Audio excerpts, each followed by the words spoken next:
Hello there, and welcome to the Sleep Porch. Tonight, we'll be drifting into the great unknown. Space is a vast and endless expanse full of wonder and mystery. It contains ancient galaxies we can't explain, forces that bend our understanding of reality, and questions that still remain unsolved. If this content interests you, please take a moment to like the video and subscribe to the channel. Your support motivates us to continue creating more meaningful videos. Beyond our familiar stars lies a universe filled with hidden matter, unseen energies, and events so powerful they ripple spacetime itself. This is a place where time behaves strangely, where distances stretch beyond instinct, and where every answer opens the door to another mystery. After centuries of scientific progress, our understanding has deepened. Yet certainty always remains just out of reach. From the earliest moments after the universe began to its many possible futures, space invites curiosity without ever fully revealing its hand. If you enjoy these gentle journeys, I invite you to like, subscribe, or share a thought below. It helps others find their way here as well, one sleepy soul at a time.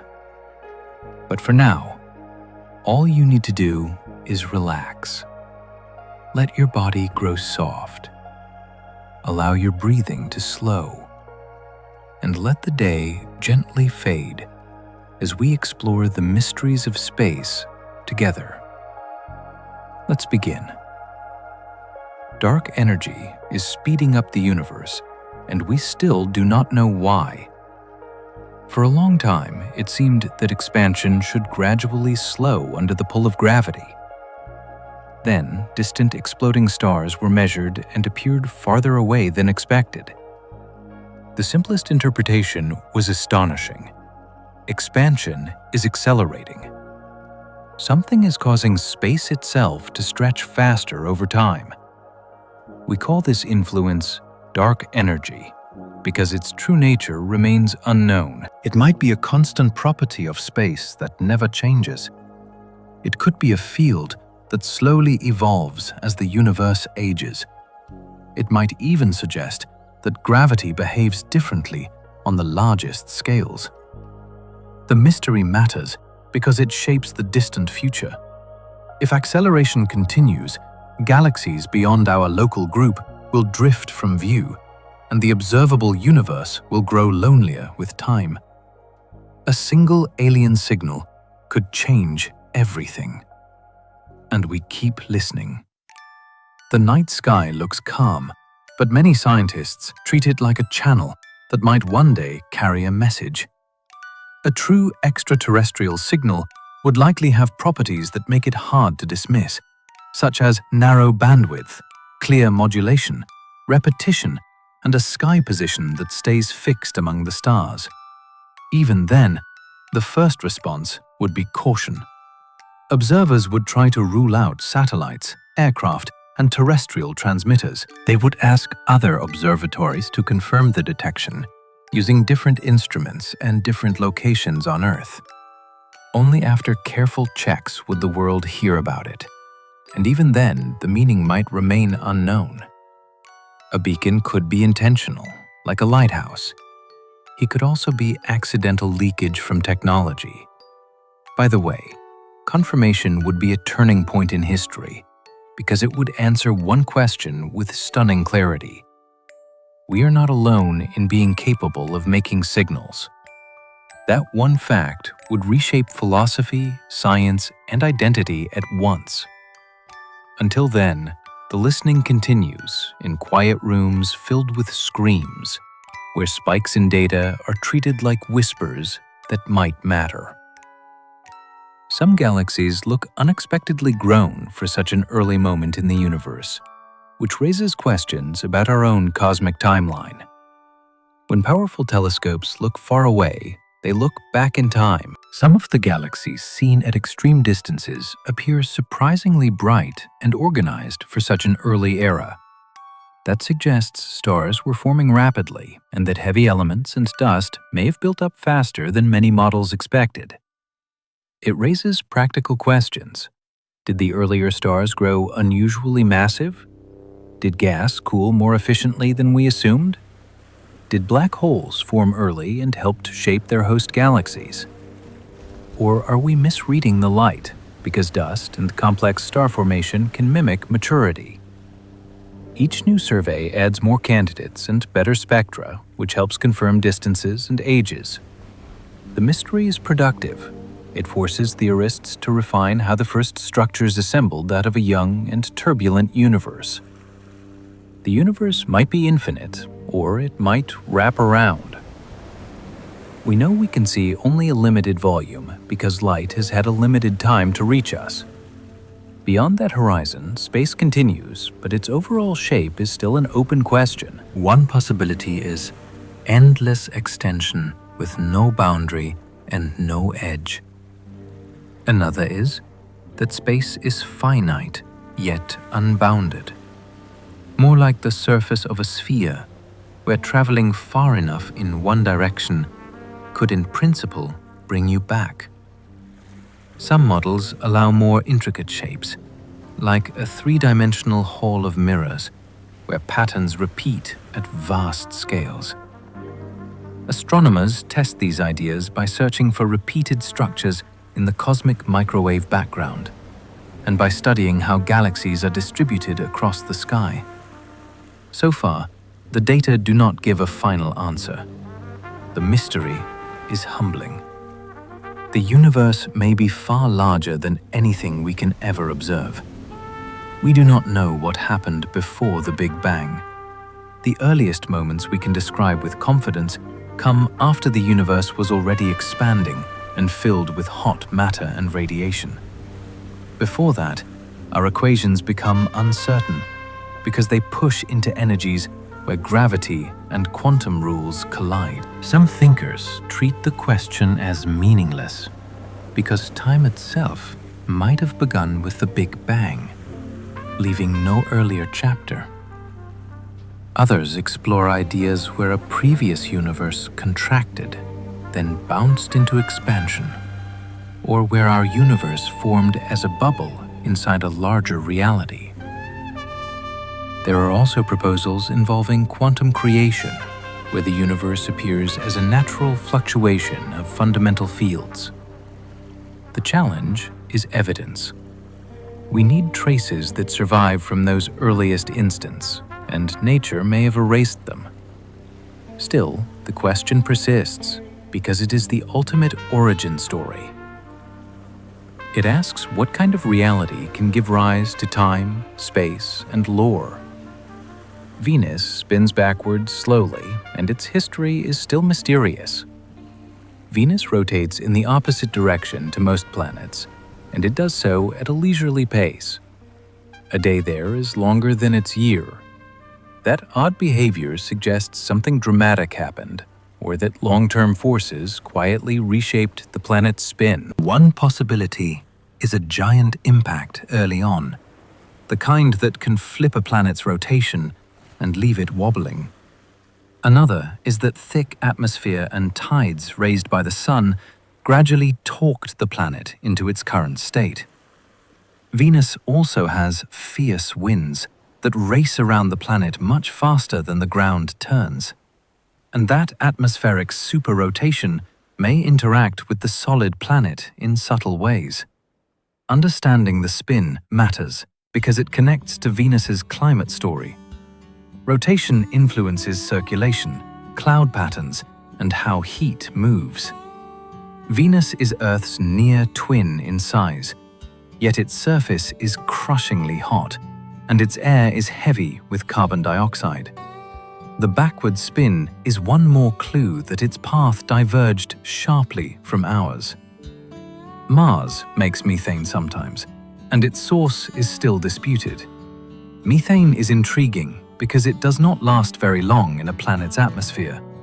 Sunlight and chemical reactions tend to break it apart, so a steady supply is needed to keep it around. On Mars, Measurements have hinted at occasional spikes and seasonal patterns, which suggests something is releasing methane now, not only in the distant past. The mystery is what kind of something. Geology can do it. Certain rock-water reactions can generate methane without life, and trapped gas can seep out through fractures. Chemistry in ancient ice could also play a role, releasing methane as conditions change. Biology is the more dramatic possibility, since microbes on Earth can produce methane as a waste product. The problem is that different instruments and different methods have not always agreed, and that makes the signal hard to pin down. The wisest approach is patient observation. Map where methane appears, follow how it changes over time, and search for companion gases that might reveal the underlying cause. Uranus lies on its side, likely because of an ancient collision. The planet circles the Sun as though it were tipped over, with its rotation axis pointing almost along its orbit. This means each pole can spend long periods in sunlight, followed by long stretches in darkness, like seasons taken to an extreme. One leading idea is that something massive struck Uranus early in its history. A protoplanet, or perhaps a series of large impacts, and the blow knocked it into its sideways tilt. Another possibility is that repeated gravitational nudges from forming moons and the early planetary disk gradually twisted it over time. In either case, the tilt is more than a curiosity. It shapes how the planet's atmosphere circulates, how sunlight warms its layers, and how its magnetic field interacts with surrounding space. Uranus also has a magnetic field that is oddly offset and tilted, which adds another layer of strangeness. It is a world that looks like a simple blue orb, but it behaves like a cosmic oddity with a hidden backstory. Neptune's dark storms appear and vanish like bruises on blue skin. Neptune is far from the Sun, yet its winds can roar faster than many storms on Earth. From time to time, giant dark spots form in its atmosphere, and they can be large enough to swallow our planet. These are not holes, they are vortices, weather systems that dredge up deeper layers and change how light is absorbed. What makes them mysterious is their behavior. They can grow, drift, and then fade away, sometimes within a few years, which is a short lifetime for a planet so distant and cold. Bright companion clouds often appear near them, likely methane ice crystals lofted high by rising air at the vortex edges. Telescopes have watched these storms change shape, and newer observations have begun tracking them again after long gaps. Scientists still debate why Neptune is so energetic and why some storms survive while others dissolve. Each dark spot is like a temporary window into a deep, fast, restless atmosphere. Saturn's hexagon storm persists for years, and it still surprises scientists. At Saturn's North Pole, a jet stream forms a shape that seems almost impossible. A six-sided wave pattern, sharp enough to trace a hexagon, with a stormy eye sitting at its center. It was seen by the Voyager spacecraft, then later studied in exquisite detail by Cassini, and it has remained for decades. The hexagon is not a rigid object. It is a standing wave in the atmosphere, a pattern created by winds flowing at different speeds, and by the way rotation organizes motion near the pole. In laboratory experiments, rotating fluids can make polygon shapes like this, which is comforting, but Saturn's version is enormous and enduring.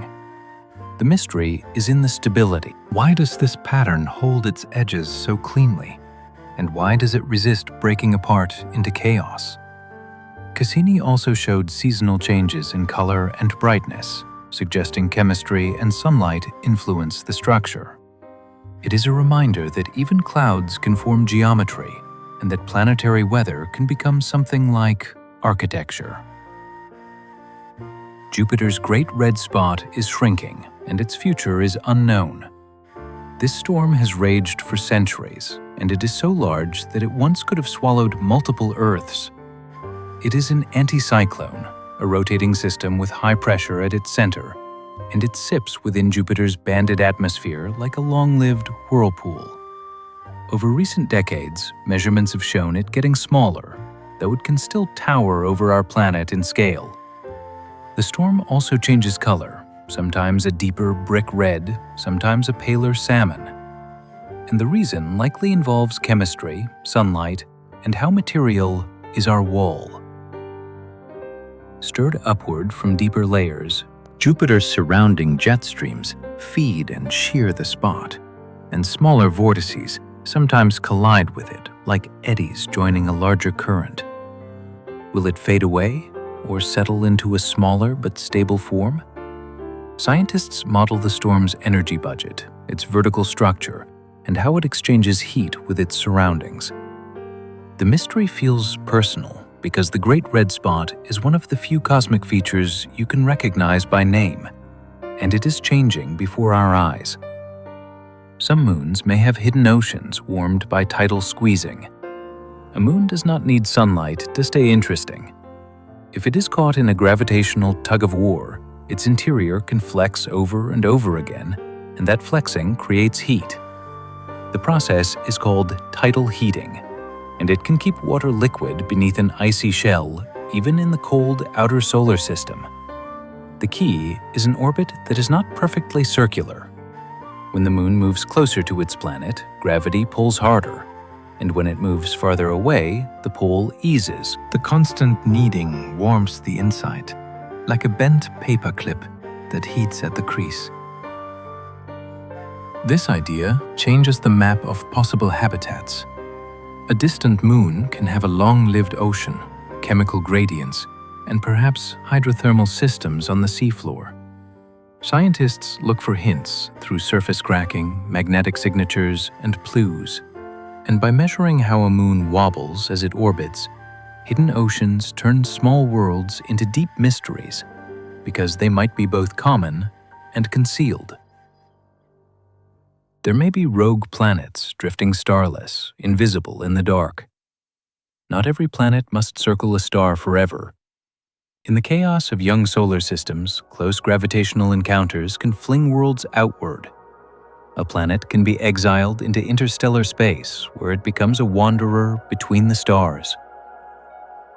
We cannot usually see such a world directly because it reflects almost no light. Instead, astronomers search for rare moments when a rogue planet passes in front of a distant star and its gravity briefly magnifies the starlight. That technique is called micro-lensing, and it has already hinted at lonely planets with masses like Jupiter and perhaps smaller. The idea is haunting. A rogue world could carry an internal heat source from radioactivity or leftover formation warmth, and that heat might keep subsurface water from freezing. Solid darkness does not always mean dead.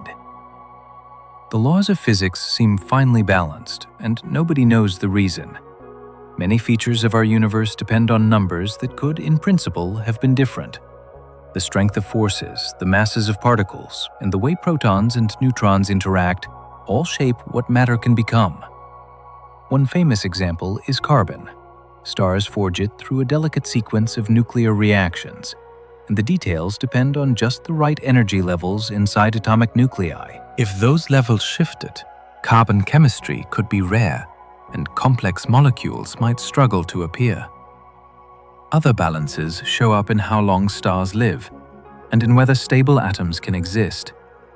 Some people see deep meaning in these coincidences. Others suspect there is a selection effect, or a deeper theory waiting to be found. The mystery is not philosophical only. It is a clue that our understanding may still be incomplete. A teaspoon of neutron star material would crush anything on Earth. Neutron stars pack more mass than the Sun into a sphere only tens of kilometers wide. That makes their average density so high that a small amount of their matter would weigh billions of tons in Earth's gravity. It is not only heavy, it is arranged in a way that defies everyday experience. Near the surface, nuclei may form bizarre shapes, sometimes described as nuclear pasta, because the competition between forces can create layers and strands. Deeper down, the boundary between crust and core becomes a transition into matter that is mostly neutrons, with a sprinkling of other particles. If you could somehow place a teaspoon of this material on a table, it would not sit there like a pile of powder.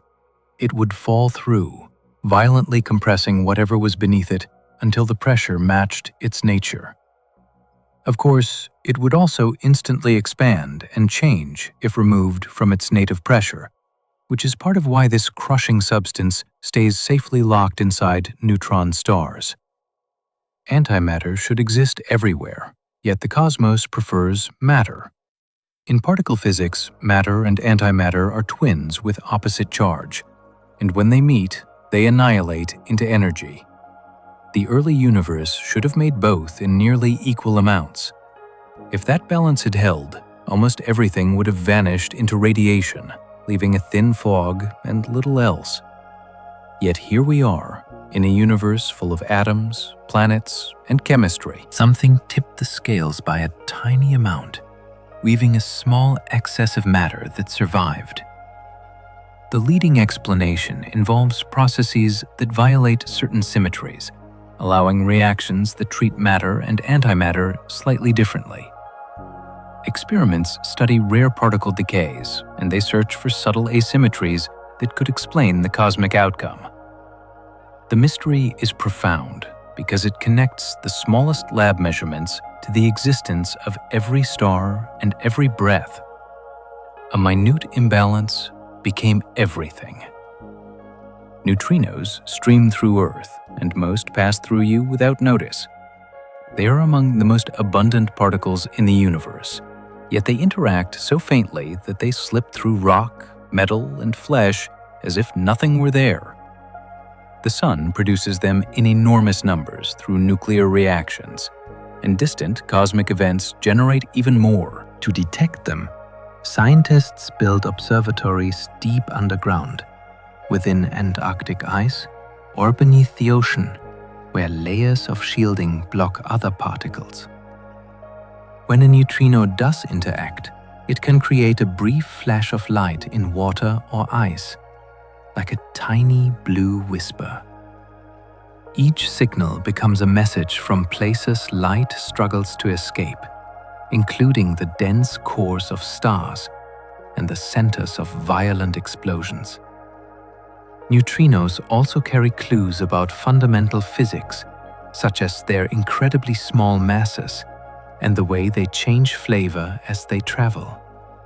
They are elusive, yet everywhere, turning the universe into a quiet stream of invisible travelers. Some neutrinos arrive with astonishing energies, and their origins remain a subject of debate. A few detections have carried energies so extreme that they force a new level of suspicion. To produce such particles, nature needs accelerators far beyond anything humans can build. One candidate is a blazing galaxy with a supermassive black hole at its center, where magnetic fields and shock waves could fling particles to staggering speeds.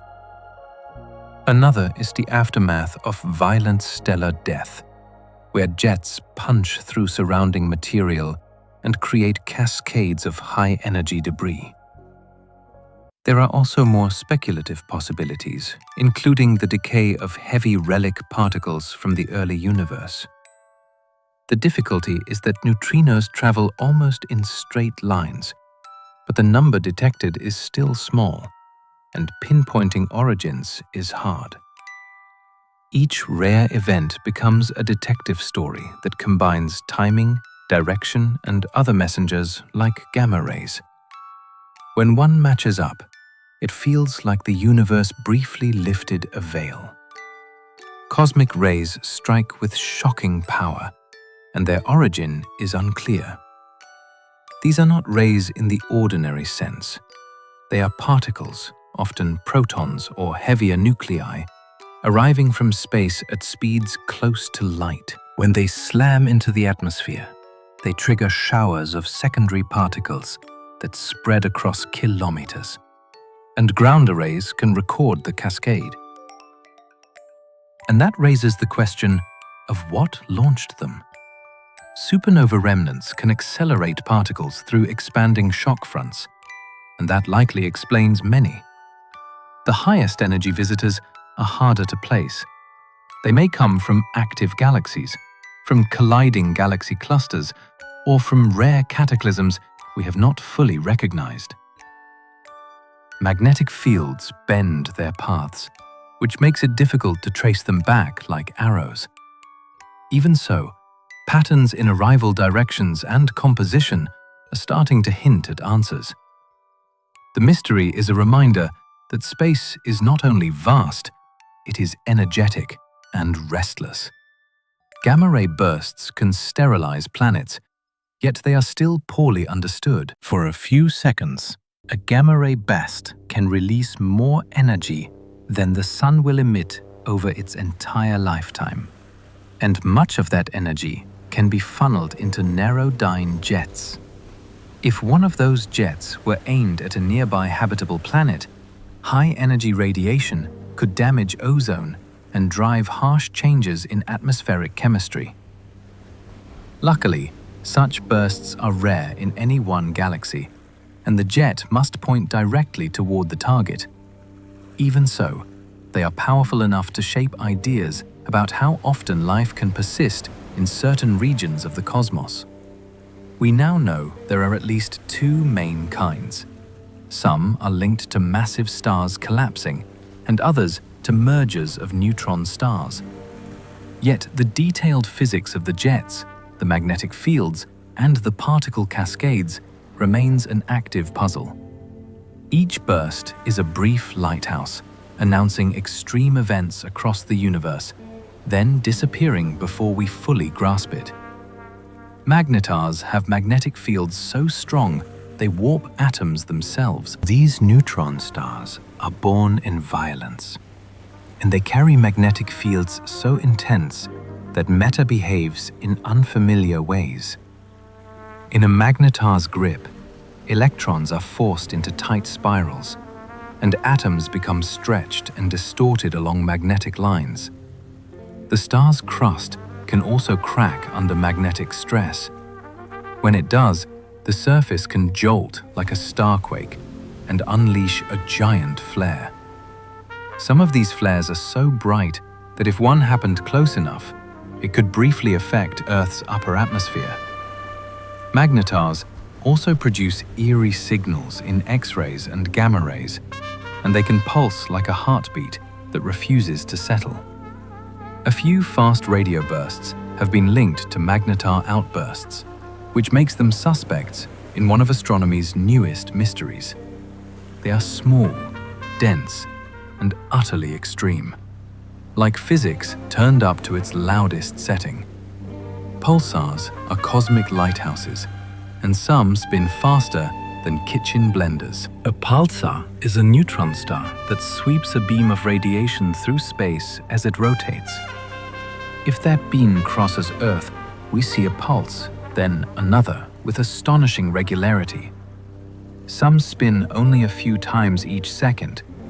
Others, called millisecond pulsars, whirl hundreds of times per second, which makes their surface speeds mind-bending. Their steady timing is so precise that astronomers use them like celestial clocks. By tracking tiny changes in pulse arrival times, scientists can discover companion stars, map the distribution of matter between the stars, and even build galaxy-scale detectors for low-frequency gravitational waves. Pulsars also act as laboratories for dense matter because their mass and size can be measured through their timing. It is hard to imagine a more dramatic transformation. A star collapses, and what remains becomes a beacon that can keep time across the Milky Way.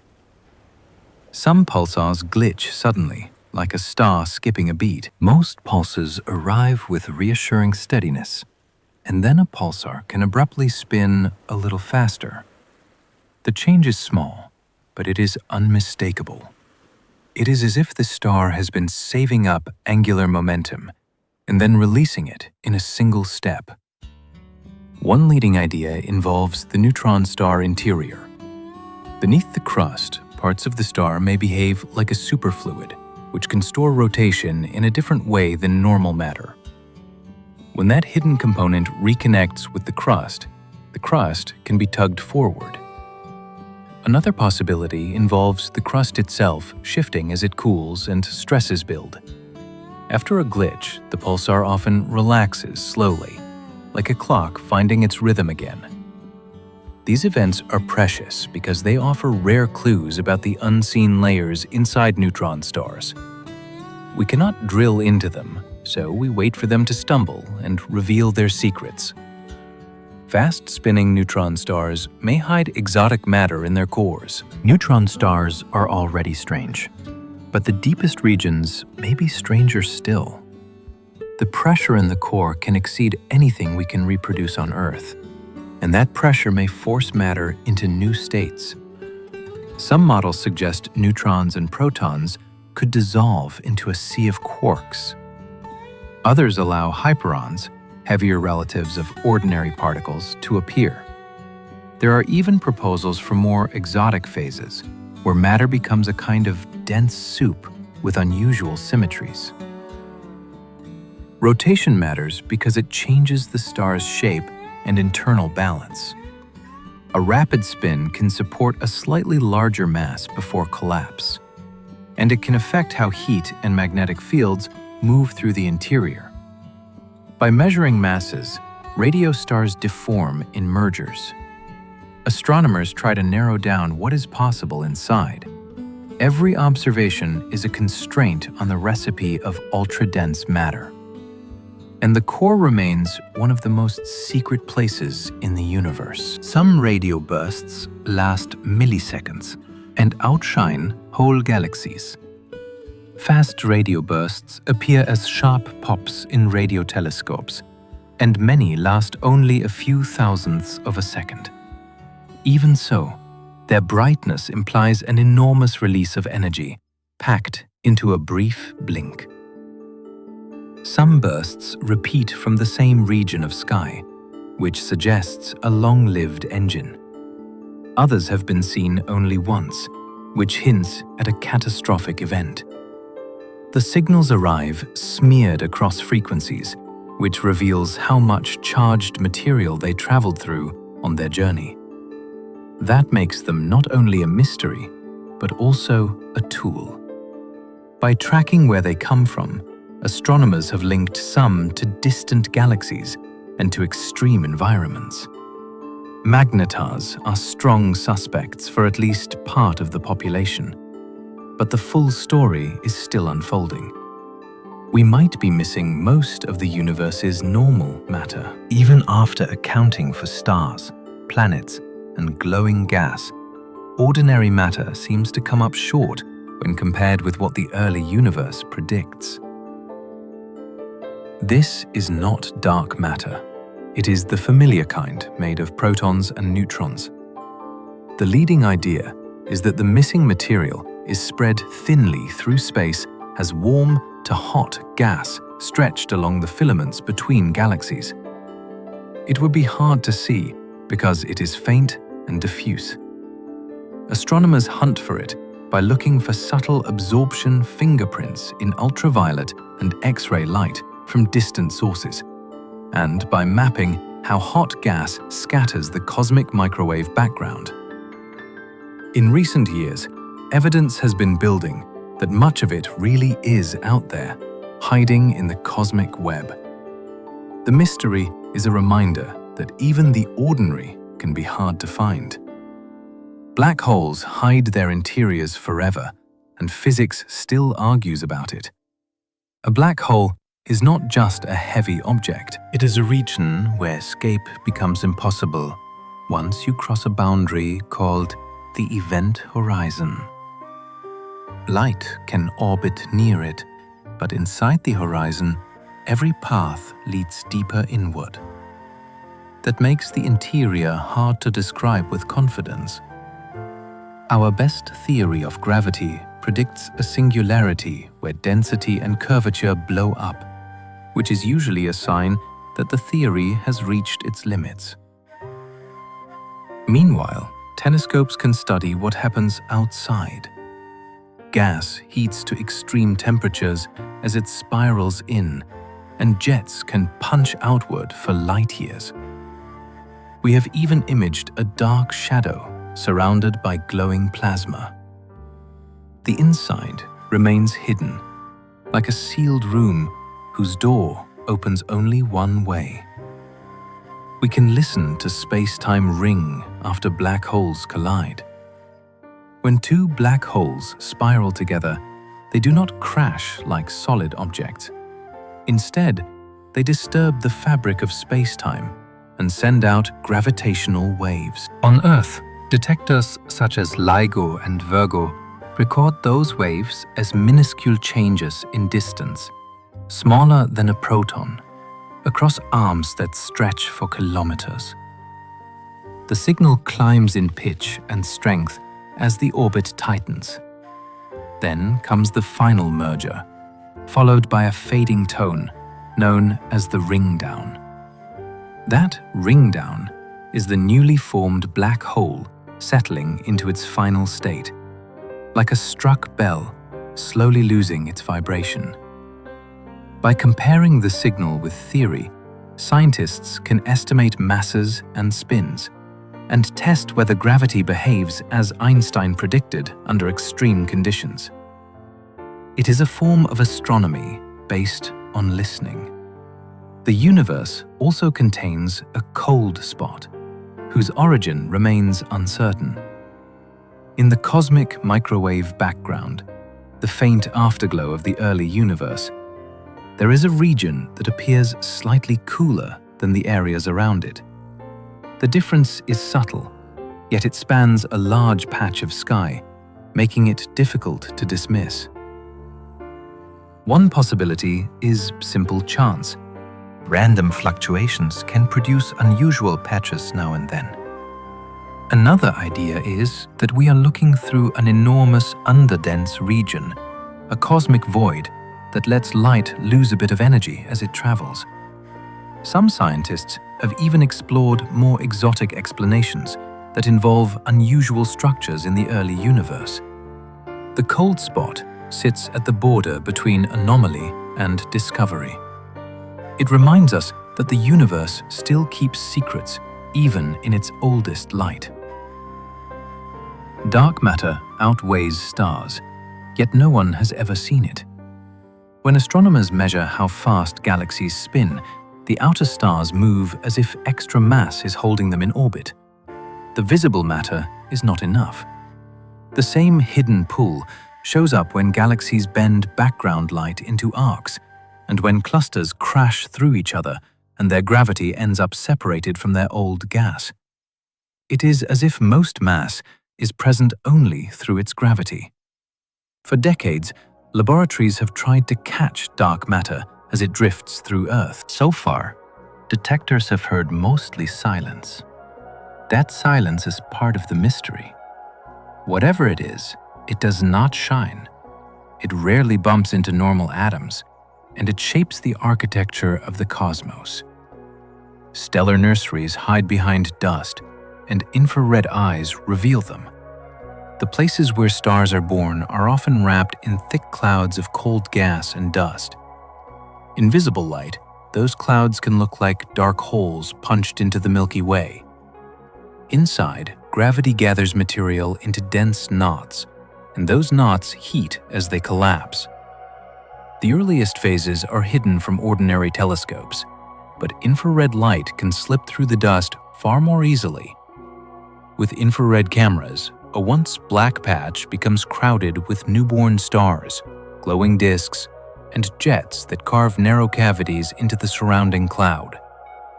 Radio telescopes add another layer, tracing molecules that mark temperature, density, and motion. In these regions, you can watch a story unfold. A cloud fragments. Multiple stars form at once, and their radiation begins to blow the remaining gas outward. The same dust that blocks our view also becomes part of the next generation because it helps build planets. Star formation is not a clean event. It is a crowded, messy, and astonishingly creative process.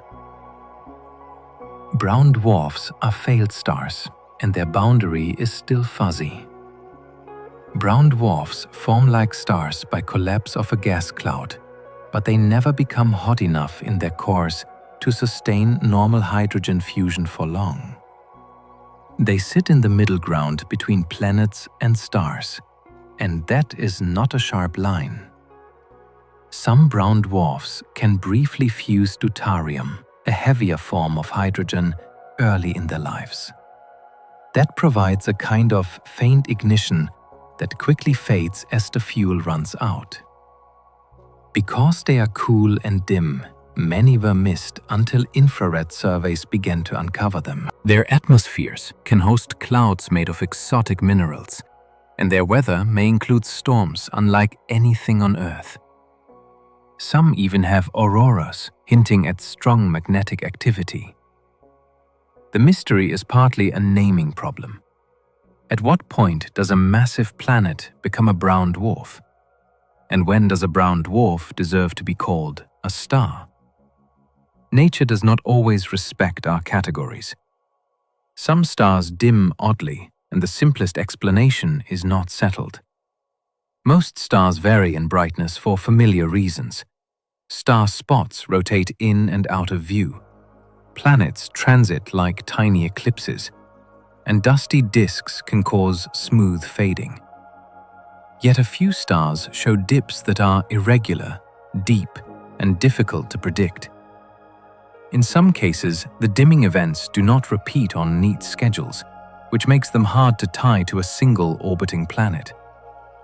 Astronomers respond like detectives. They check whether the star itself is unstable, whether surrounding dust grains could clump and scatter light in unusual ways, and whether swarms of comets could create shifting veils as they pass.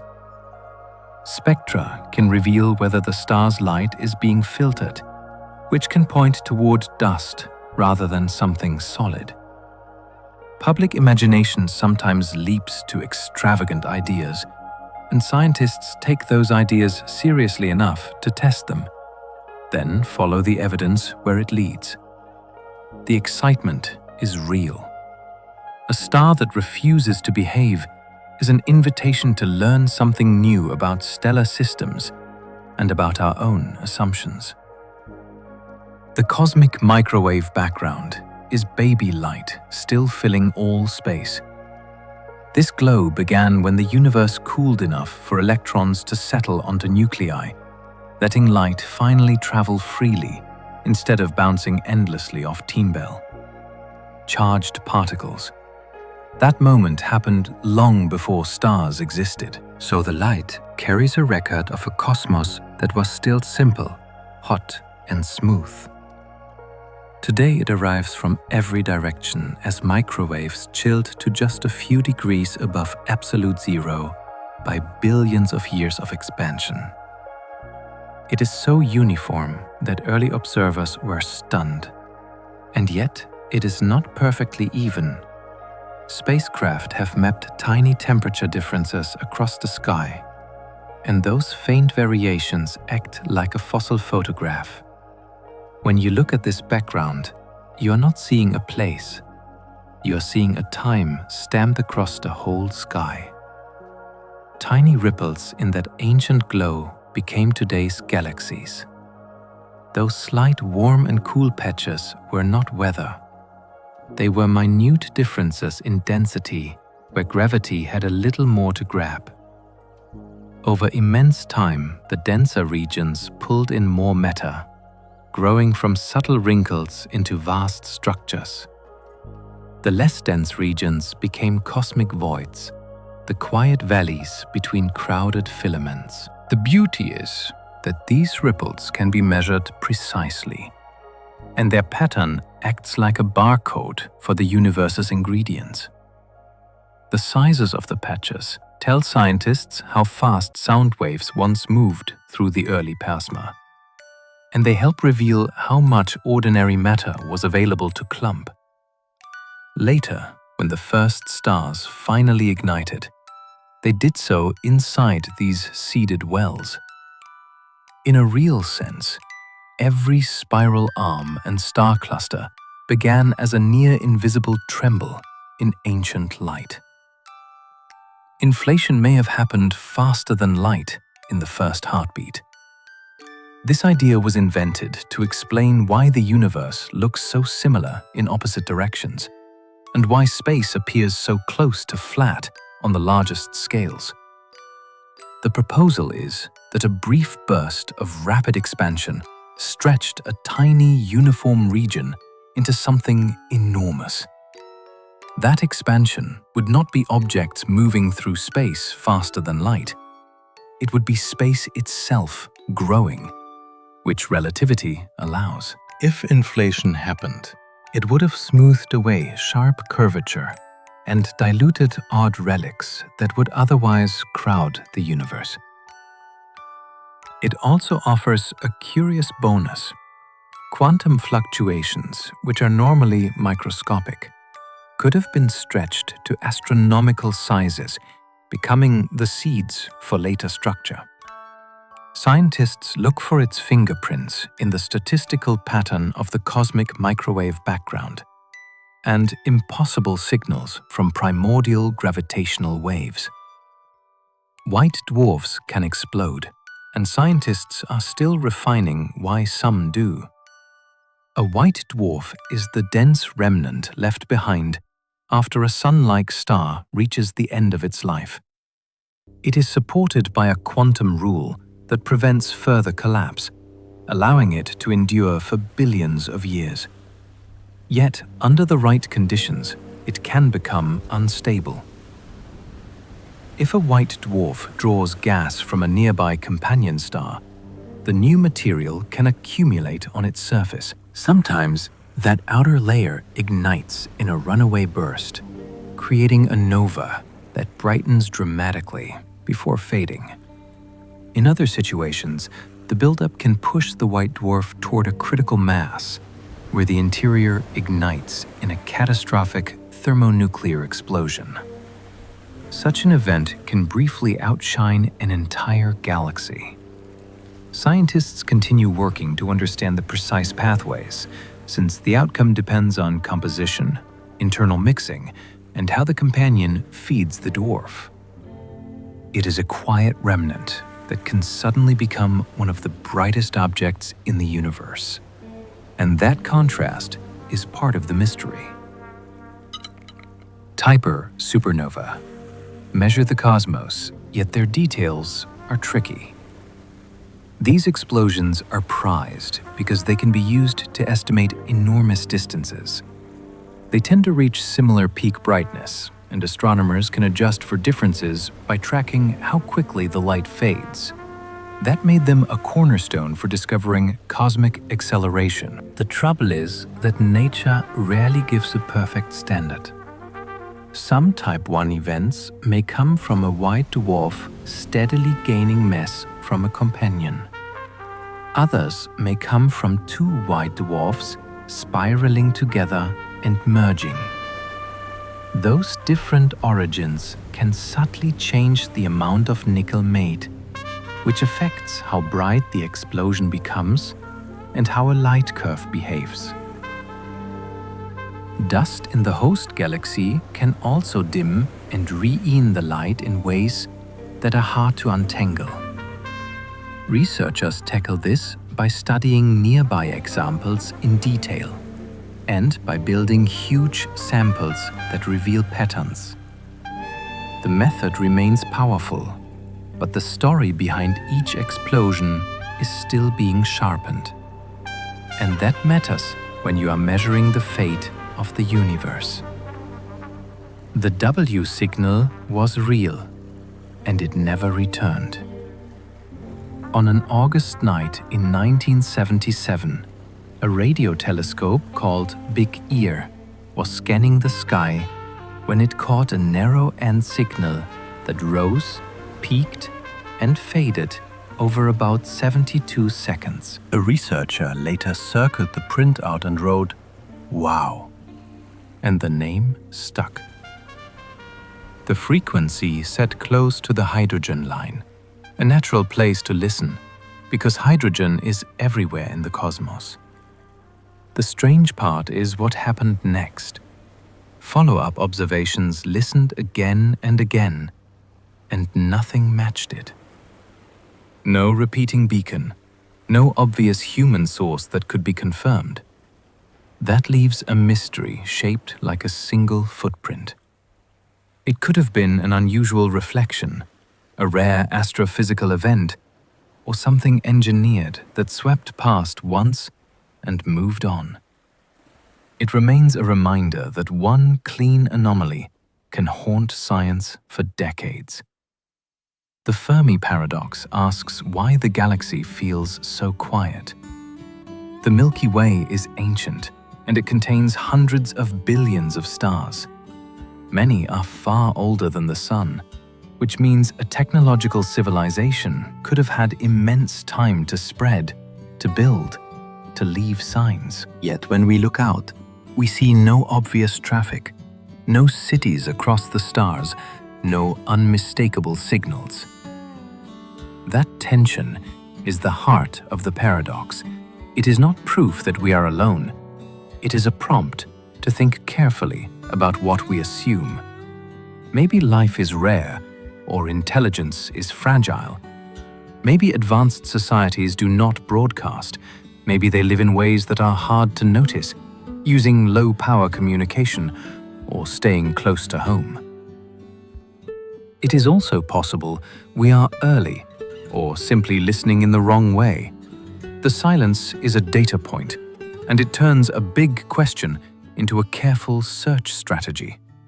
We do not know how often life begins, even with billions of worlds. We can count planets now, and the numbers are staggering. What we cannot count is the step from chemistry to biology. Life requires more than water and warmth.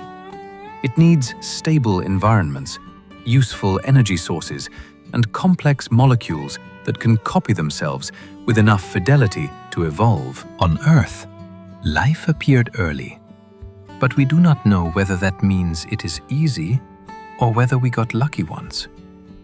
We also do not know the true range of life's possible chemistries. Could it begin in alkaline vents beneath an ocean, inside icy crusts warmed by tides, or in transient pools that dry and refill? Laboratory experiments can build amino acids and other ingredients, but ingredients are not a living system.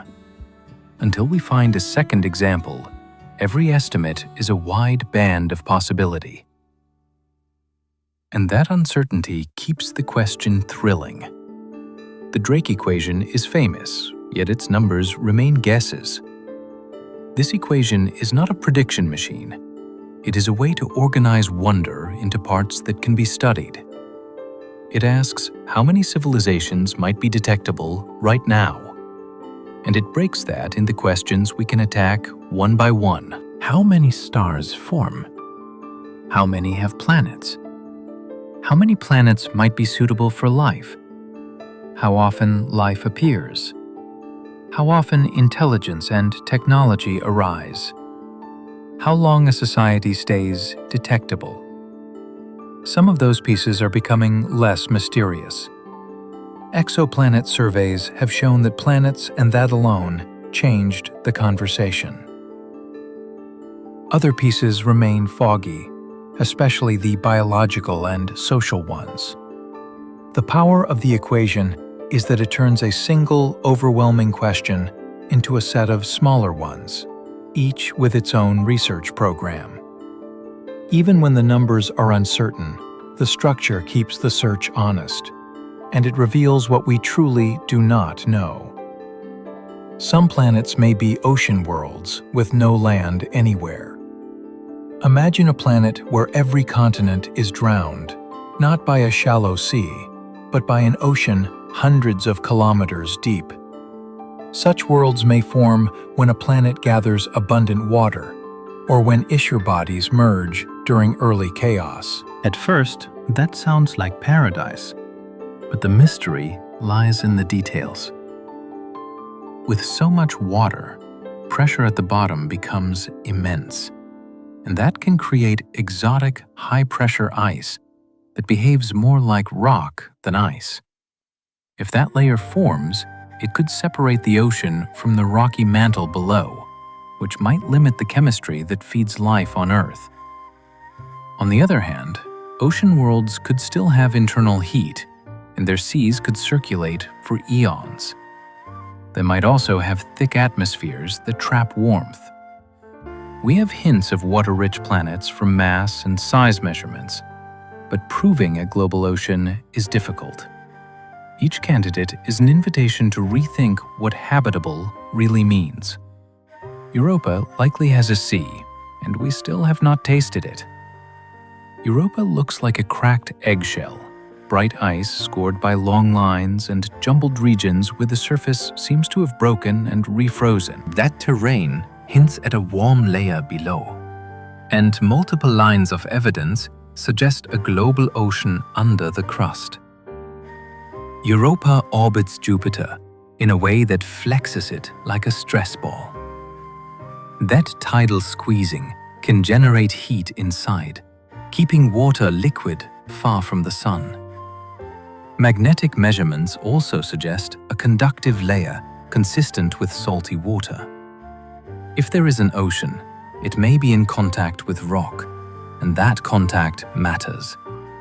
Rock and water together can drive chemistry, and chemistry can build complexity.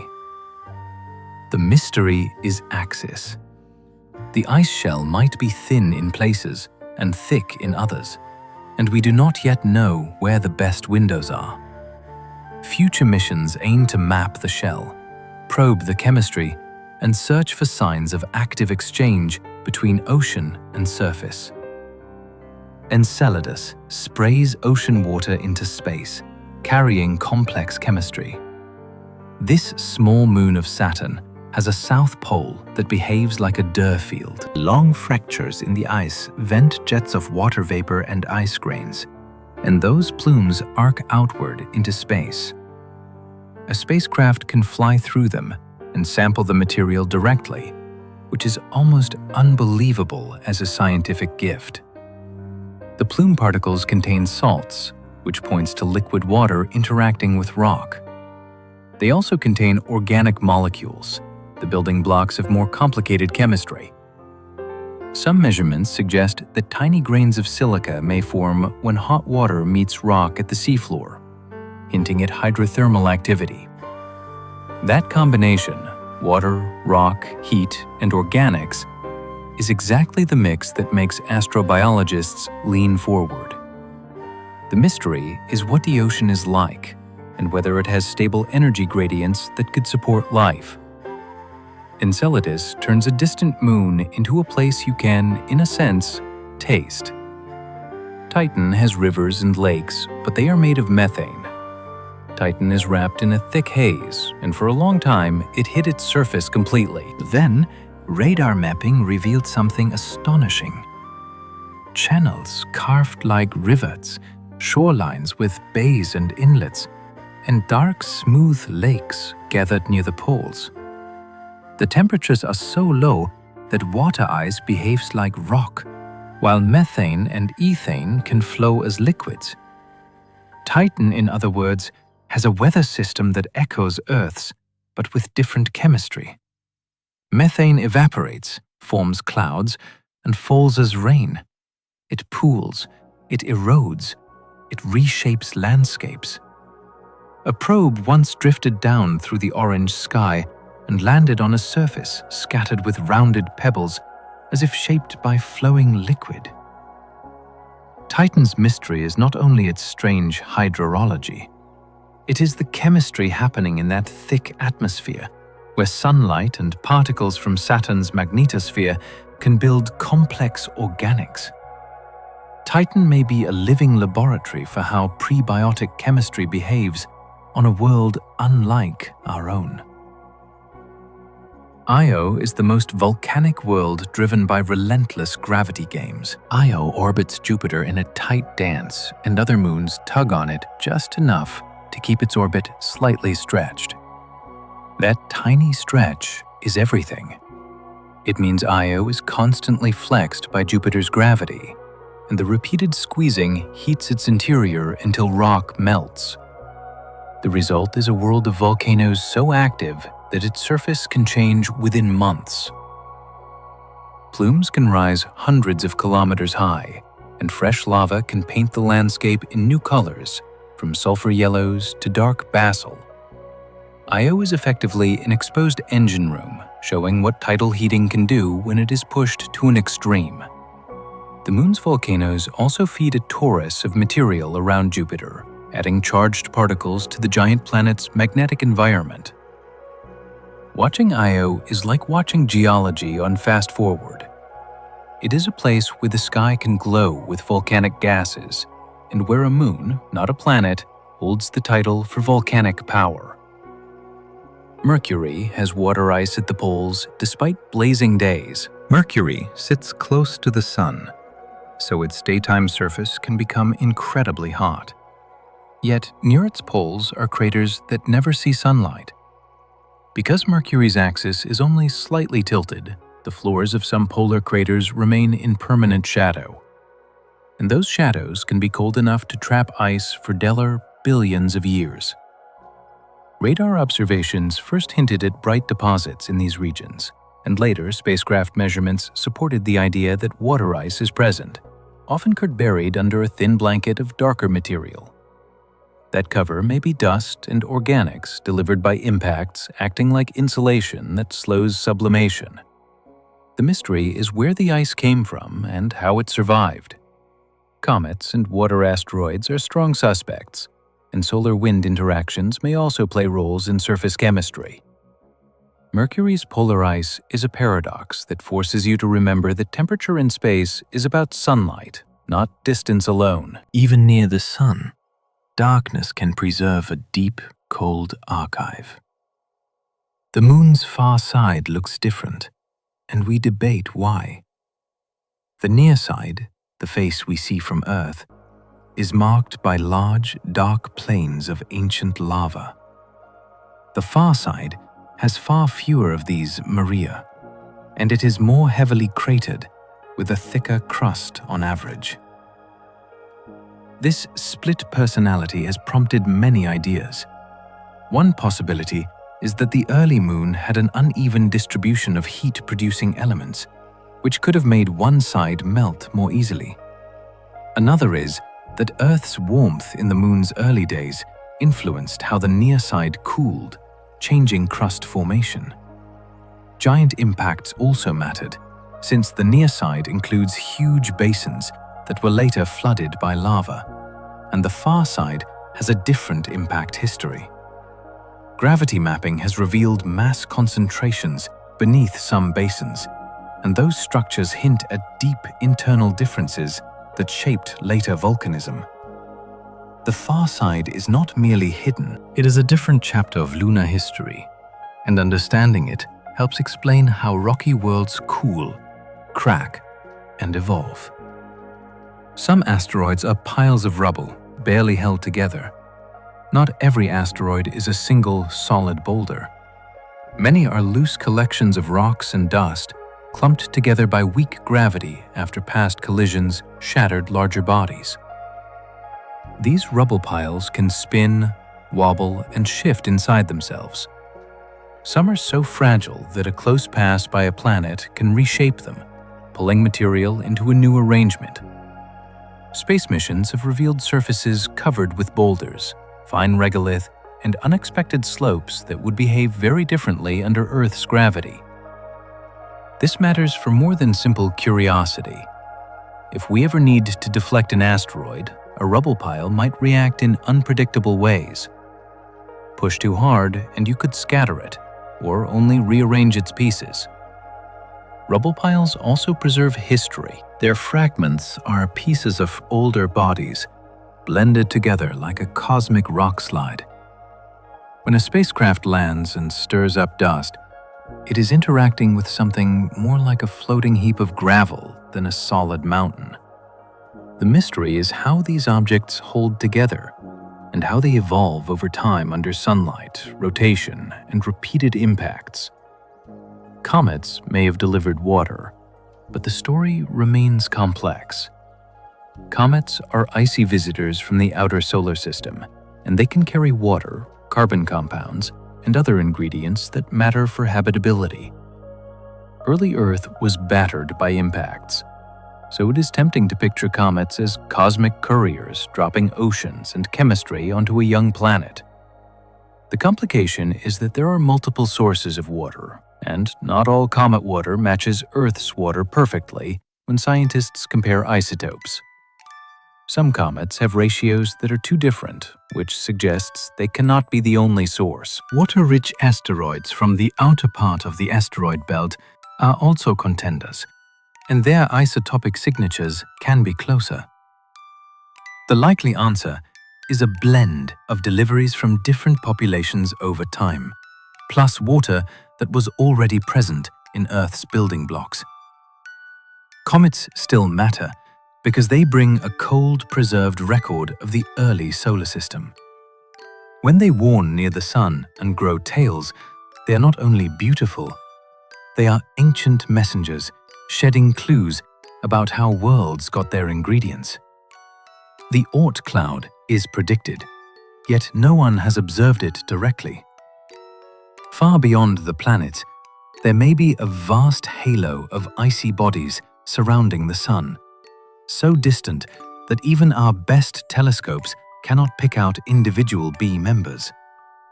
Its existence is inferred from the paths of long-period comets that arrive from every direction, as if launched from a spherical reservoir. The idea is that early in solar system history, the giant planets scattered countless icy leftovers outward. Passing stars and the slow pull of the Milky Way then nudged those objects into a distant swarm. Occasionally, one is disturbed again and falls inward, becoming a comet with a first and often final visit to the inner system. If the cloud is real, it is a fossil archive of solar system formation preserved in deep cold and darkness. The mystery is simple and delicious. We believe it is there, yet we have never seen it. Interstellar objects pass through our system and we barely notice. For most of history, we assumed every small body near the sun belonged to our own family. Then we caught visitors that move too fast and on trajectories that do not fit a bound orbit. That means they are not returning. They are passing through like messages that never intended to stop. The strange part is not that they exist. Space between stars is enormous, and other systems must shed debris during their formation. The strange part is how easily they can slip by unseen. They are small, dark, and fast, and our surveys cover only slices of the sky at any moment. Even when we detect one, we usually do so late, after it has already rounded the sun and is leaving. Each interstellar object is a sample of another star's building materials, carried to us without a spacecraft. We are learning to watch better, because every new visitor could rewrite our assumptions about how planetary systems grow. One interstellar visitor looked like a cigar, and arguments still echo. When that first confirmed interstellar object was discovered, it immediately broke expectations. Its brightness changed dramatically as it tumbled, which suggested an unusually elongated shape, or perhaps a flattened one seen at changing angles. It also seemed to accelerate slightly as it left the sun, more than gravity alone would predict. That set off a storm of hypotheses. Some researchers suggested outgassing, like a comet producing a small thrust, but without the obvious dusty tail we associate with comets. Others proposed exotic compositions, such as hydrogen or nitrogen ice, that could sublimate invisibly. A few voices floated the possibility of artificial origin, which drew headlines and heated debate. What matters most is that the object exposed how little we know about debris from other stars. With a sample size of 1, every explanation feels precarious. The arguments will calm only when more interstellar visitors are found and compared, and that hunt has already begun. Some meteors come from far away, and their paths tell stories. Most meteors are crumbs from comets or asteroids that have long orbited the Sun. Yet a tiny fraction may arrive with speeds and directions that hint at a more distant origin. When a meteor streaks through the atmosphere, networks of cameras can triangulate its trajectory, reconstruct its pre-entry orbit, and estimate its incoming speed. That is where the detective work lives. If the computed orbit is not bound to the Sun, the meteor could be an interstellar grain, a speck that wandered for ages before meeting Earth. The challenge is that measurements must be extremely precise. Atmospheric drag, fragmentation, and timing errors can blur the reconstruction. Even so, the idea is thrilling. A grain smaller than a pebble can carry the chemical fingerprint of another stellar nursery. If confirmed, such meteors would be the most accessible extraterrestrial material imaginable, arriving for free and burning across our sky like a brief signature. Every well-tracked fireball is a chance to learn where it truly came from. Earth's atmosphere is a shield, yet space weather can punch through. High above the clouds, Earth is constantly struck by particles and radiation from the Sun. Most of it is deflected by our magnetic field or absorbed by the upper atmosphere, which is why life can flourish at the surface. Still, when the Sun becomes stormy, that shield can be stressed. Energetic particles can cascade along magnetic lines toward the poles, lighting auroras and altering the chemistry of the upper air. Radio signals can bend strangely or fade, especially at high latitudes. In extreme cases, induced electric currents can flow through long conductors on the ground, including power lines and pipelines. The atmosphere protects us, but it is also a dynamic interface, not a static wall. Understanding that interface is part of understanding habitability. A planet can have air and still be vulnerable, depending on its magnetic field, its star's temperament, and how often it is hit by strong eruptions. Space weather reminds us that the Sun is not just a light bulb, it is an active neighbor. Solar storms can be technology, and we cannot predict them perfectly. A major solar eruption can begin with a sudden release of magnetic energy near the Sun's surface that can fling a cloud of charged plasma into space. And if it is aimed toward Earth, it can rattle our magnetic field like a struck drum. Satellites may experience increased drag as the upper atmosphere swells, shifting their orbits. Electronics can be damaged by energetic particles, and sensors can be overwhelmed by noise. Aviation routes near the poles can be affected by radio disruptions and elevated radiation levels. On the ground, power grids are at risk when geomagnetic disturbances drive currents through transmission networks. Forecasting has improved, but it still carries uncertainty because we cannot yet measure the Sun's magnetic structure with perfect detail, and because the interplanetary space between Sun and Earth is turbulent. We often know a storm is coming, but not exactly how strong it will be when it arrives. This is one of the rare cosmic mysteries that touches daily life because our civilization now depends on delicate systems exposed to a restless star. The Sun's outer atmosphere is hotter than its surface. Mysteriously, the Sun's visible surface, the photosphere, is thousands of degrees hot. That already sounds intense. Yet above it lies the corona, a faint, extended atmosphere that can reach millions of degrees. Heat usually fades as you move away from a source, so this temperature rise is a long-standing puzzle. The leading suspects are magnetic. The Sun's surface is threaded with fields that twist, tangle, and snap as the plasma churns.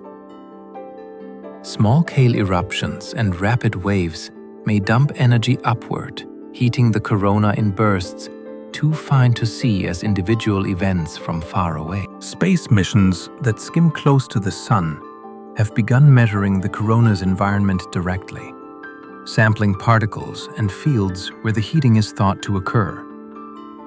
Still, a complete explanation remains slippery, because multiple processes may contribute at once, and the corona changes from moment to moment. Solving this mystery is not just academic. The corona is the birthplace of the solar wind, and understanding its heat helps explain how the Sun influences the entire solar system. The solar wind shapes invisible bubbles around planets and comets. The Sun constantly exhales a stream of charged particles that flows outward in all directions. This solar wind is not a breeze you could feel, but it has force, and it carries magnetic fields with it. When that flow meets a planet with a strong magnetic field, it creates a protective cavity called a magnetosphere, a kind of invisible bow wave that deflects incoming particles. Earth has one. Jupiter has an enormous one, and even Mercury has a small but active version. Planets without a strong global field can still form a different kind of shield, where the solar wind interacts directly with the upper atmosphere and ionizes it. Comets respond dramatically.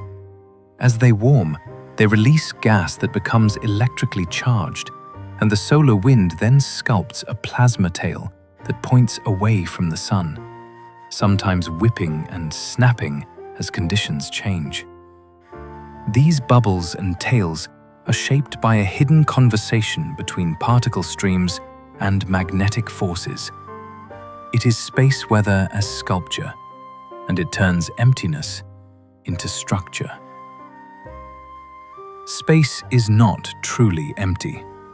It contains fields, dust, and faint, whispering plasma. Between planets and stars, there is far less matter than in any vacuum chamber on Earth, but there is not nothing. Magnetic fields stretch and twist across immense distances. Thin gases, often ionized, behave as plasma and respond to those fields in ways ordinary air cannot. There is also dust grains smaller than smoke particles, drifting through sunlight and slowly spiraling under subtle forces. Energetic particles travel as well, remnants of ancient explosions and active stars threading through the darkness. This tenuous material matters because it carries information.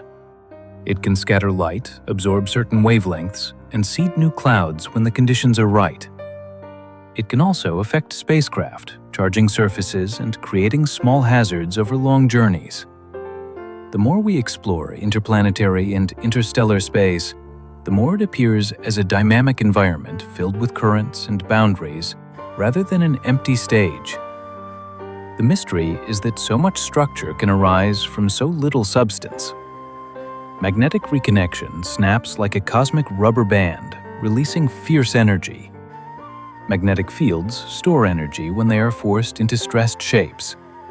And in a plasma, they can be pushed, folded, and squeezed by flowing charged particles. Sometimes, two regions of field with different directions are driven together, and the configuration suddenly rearranges. Field lines break and reconnect into a new pattern, and the stored energy is released into heat, light, and fast particles. This process powers solar flares and helps launch eruptions that race through the solar system. It also occurs in Earth's magnetosphere, where it can inject particles into near-Earth space and intensify auroras. Reconnection is one of the ways the universe converts orderly field energy into violent motion. The challenge is that it happens on scales both huge and tiny at once, with details controlled by microphysics that are hard to capture in a single model. When we observe a flare's sudden brightening, we are watching reconnection at work, a rapid rewrite of magnetic geometry with real consequences. Gravity waves from the early universe might still be detectable. These are not ocean waves. They are ripples in spacetime itself, and some may have been made before the first atoms existed. In the earliest instance, the universe was a hot, dense arena where quantum fluctuations could have been stretched to cosmic size. If that happened, it may have stirred spacetime and left a faint background of gravitational waves that still fills the cosmos today. Unlike light, these waves would pass through the early universe's fog without being scattered, which means they could carry information from times we cannot otherwise see. Scientists search for their fingerprints in subtle patterns of polarization in the cosmic microwave background.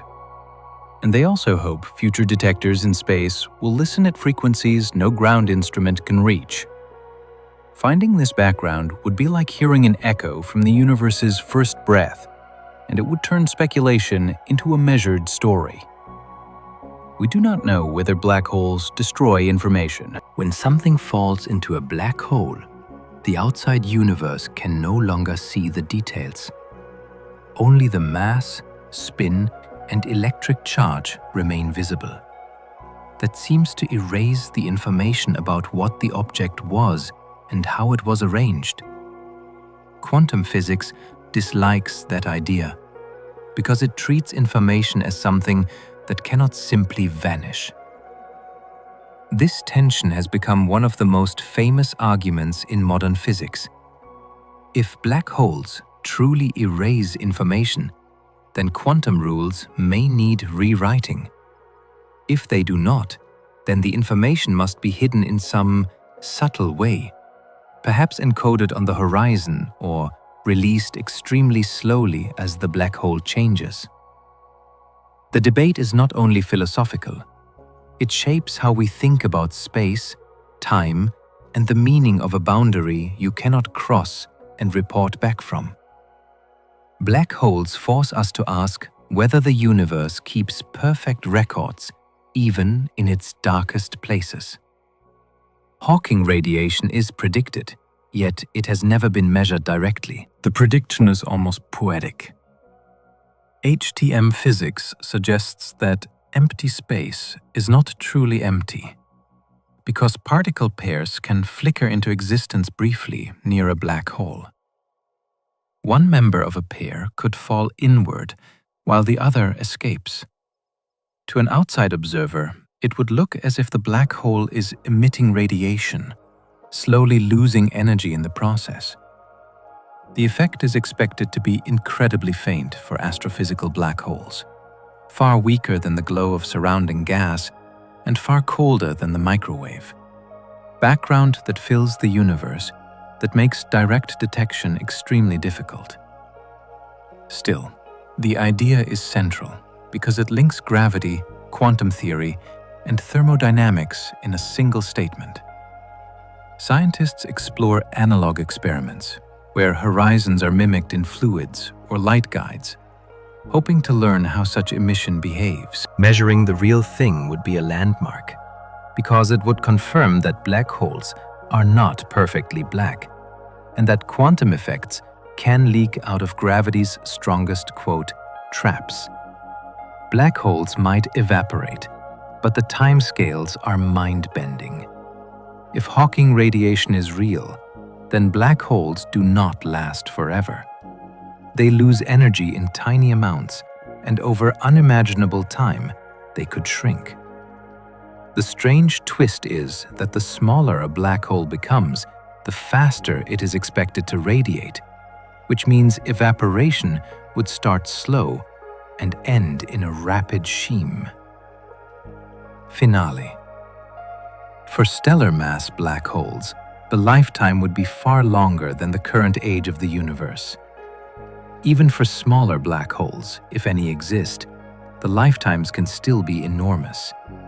This stretches intuition. We are used to endings that unfold within years, lifetimes, or at most, geological eras. Black hole evaporation lives on a timescale that makes galaxies feel temporary. It also raises sharper questions. If a black hole disappears completely, what happens to whatever fell in? Does the information return, or is it lost with the last burst of radiation? The idea turns black holes into clocks, but clocks set to cosmic patience. Some black holes grow too fast, too early for easy explanations. When we look deep into space, we see quasars that already hosted enormous black holes when the universe was very young. That is a surprise, because growth takes time. A black hole can feed on gas, but feeding is limited by how radiation pushes back on incoming matter. It can also merge with other black holes, but mergers require galaxies to find each other and settle. So how did some become so massive so quickly? One possibility is that the first seeds were not small. Perhaps some regions collapsed directly into large black holes before normal stars formed.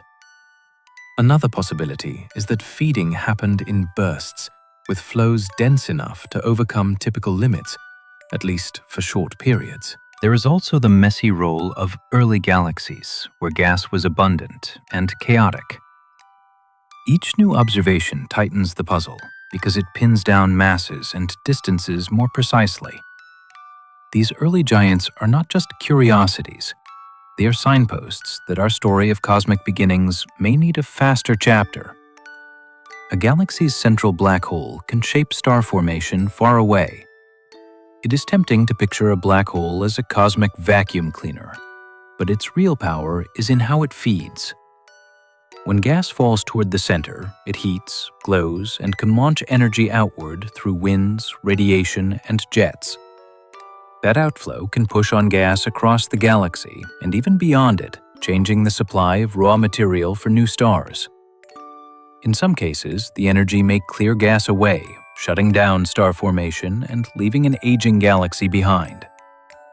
In other cases, shock waves can compress clouds and spark bursts of starbirth like a match striking dry tinder. This is called feedback, and it is one of the reasons galaxies have the sizes and shapes we see.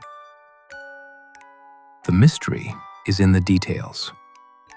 Feedback can be gentle or violent, steady or episodic, and it depends on how gas flows through a complex galactic ecosystem.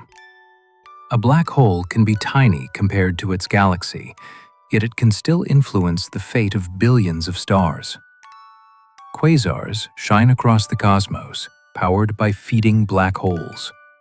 A quasar can outshine its entire host galaxy, and it does so from a region smaller than our solar system.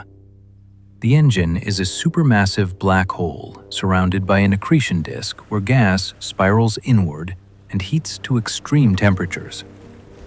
As the gas loses energy and angular momentum, it releases light across the spectrum, from radio to X-rays. Some quasars also drive jets that shoot outward at near light speed, and those jets can inflate giant lows far outside the galaxy. Quasars are valuable because they act like backlights. Their bright beams reveal the otherwise invisible gas between galaxies through absorption lines, letting astronomers map matter along the line of sight. They also mark eras when galaxies were growing rapidly. The mystery is how these feeding episodes turn on and off, and how the flow stays organized, rather than being torn apart by turbulence. A quasar is a lighthouse powered by gravity, and it lets us see the universe at distances that would otherwise be dim and silent. Quasars aim jets at us, and their flickering can be violent. A blazar is a special kind of active galaxy where one of its jets happens to point almost directly toward Earth.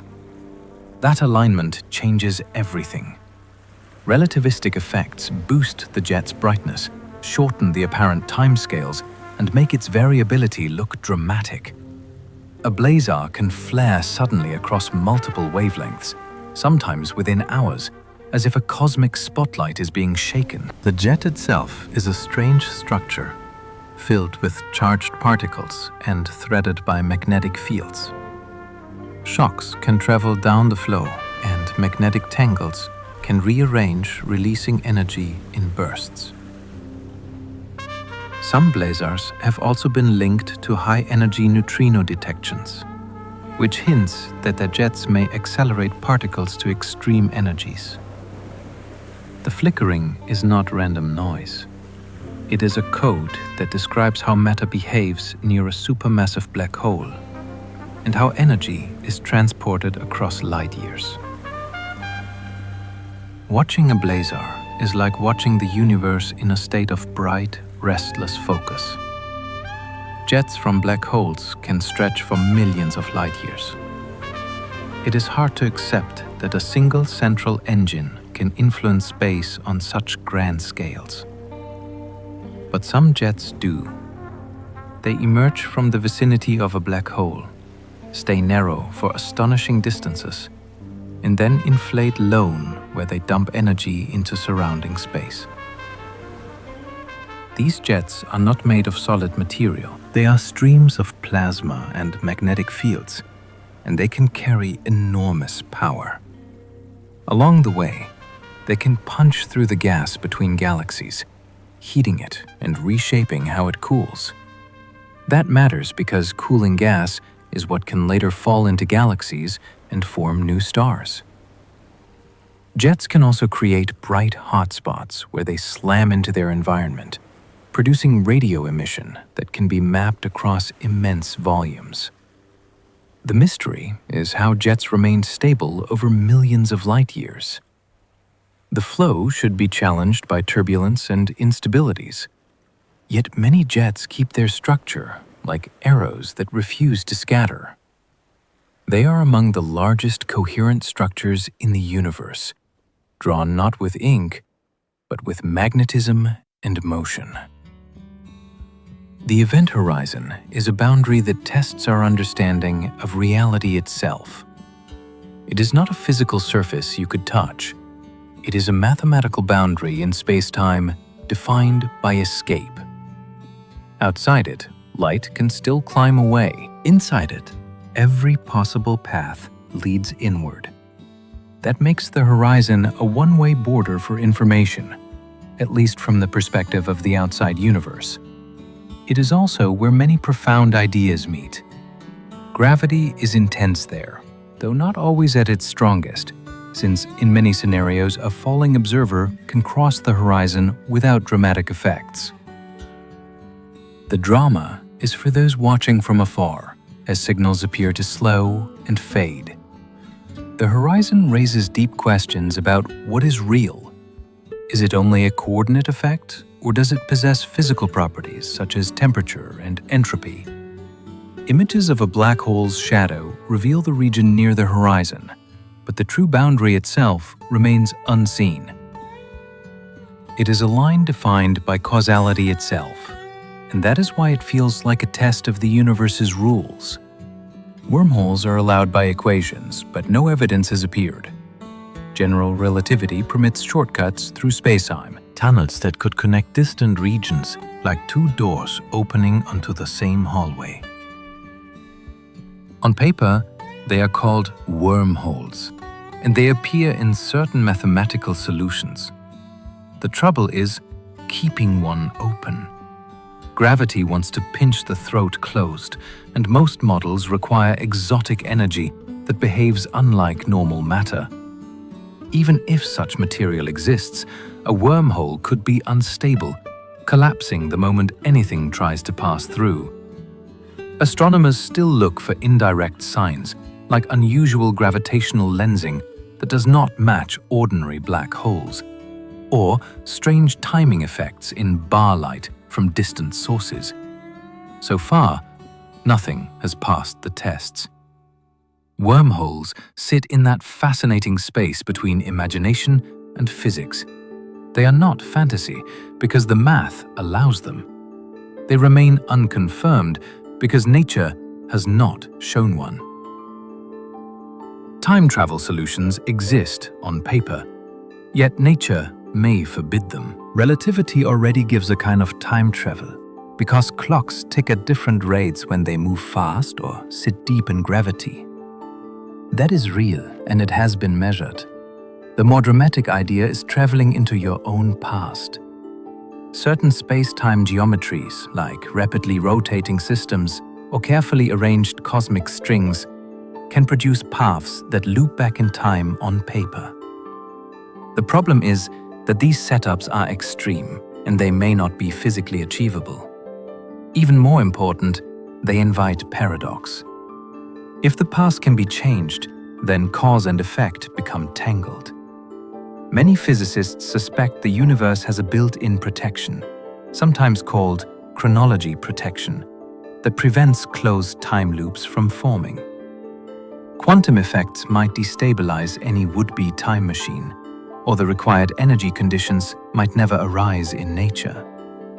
It is a wonderful mystery, because it is a question about consistency. Does the universe allow contradictions, or does it quietly refuse to let them start? Quantum theory and gravity disagree, and the universe keeps the peace. Quantum physics rules the small, and it describes particles as probabilities and fields as fluctuations. Gravity rules the large, and it describes spacetime as a smooth geometry shaped by mass and energy. Each theory works brilliantly in its own territory. The conflict appears when both should matter at once, like the center of a black hole or the earliest instance of the universe. There, quantum uncertainty and intense gravity collide, and our equations stop agreeing with each other. We do not yet have a complete theory of quantum gravity, a framework that merges the two without contradiction. Many approaches exist, including string theory, loop quantum gravity, and others, but none has delivered decisive experimental proof that leaves a strange piece in practice. The universe behaves consistently, and yet our descriptions come in two languages that do not fully translate. The mystery is not whether reality works. It clearly does. The mystery is what deeper set of rules allows both the quantum and the cosmic to be true at once. Dark matter might be particles, or it might be something stranger. The evidence for unseen mass is strong, but the identity of that mass remains open. A popular idea is that dark matter is made of new particles that rarely interact with ordinary atoms. Candidates include WIMP actions and other proposed species, each with different properties and search strategies. Experiments deep underground listen for rare collisions, while telescopes watch for telltale signals in space. Yet, the lack of a clear detection has encouraged wider thinking. Perhaps dark matter is not a particle at all. Some ideas modify gravity itself, changing how it behaves at very low accelerations. Other ideas imagine hidden sectors, entire families of particles that interact with us, mainly through gravity. There are even proposals where dark matter forms compact objects, like primordial black holes. Though constraints are tight, the mystery is exciting because the answer will reshape physics. Dark matter is not a small detail. It is the scaffolding of galaxies, and we still do not know what it is made of. Some theories suggest dark matter is made of tiny, hidden clumps. If dark matter is made of particles, it might not be smoothly spread out. Gravity would make it gather into halos, and within those halos, it could form smaller substructures like invisible satellite clumps. These clumps would not shine, but they could reveal themselves through gravity.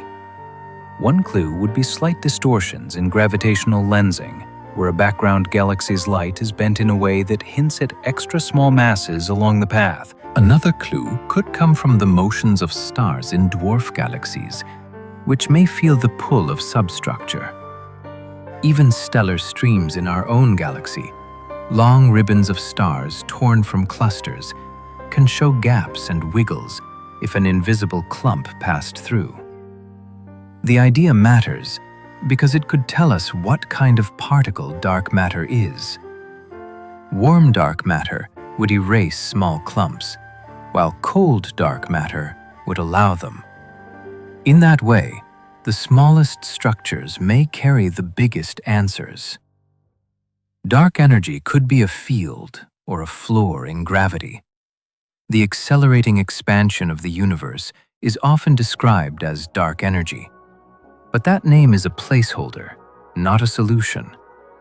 One possibility is that empty space has an energy density that stays constant as the universe expands, sometimes linked to the cosmological constant.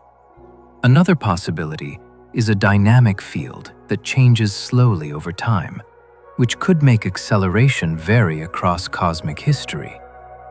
There is also a more radical option. Perhaps gravity itself behaves differently on the largest scales. So the equations that work in the solar system are not the whole story for the universe. Each explanation has different fingerprints. A constant energy changes expansion in one way. A field can leave subtle patterns in how structures grow.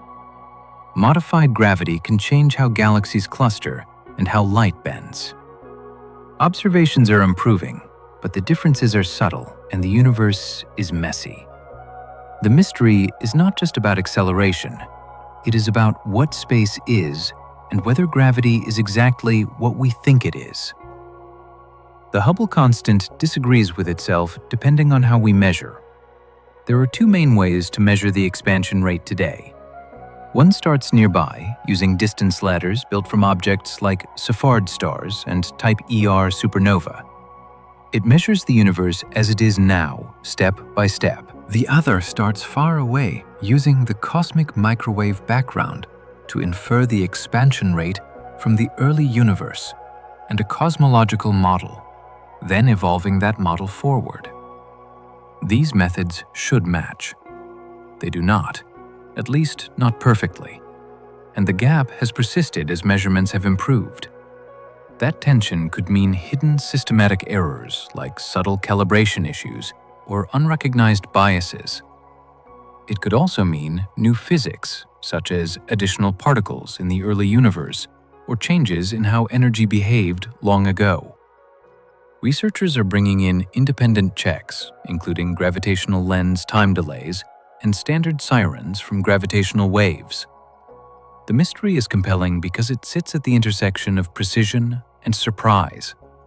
Either our measurements are missing something, or the universe is.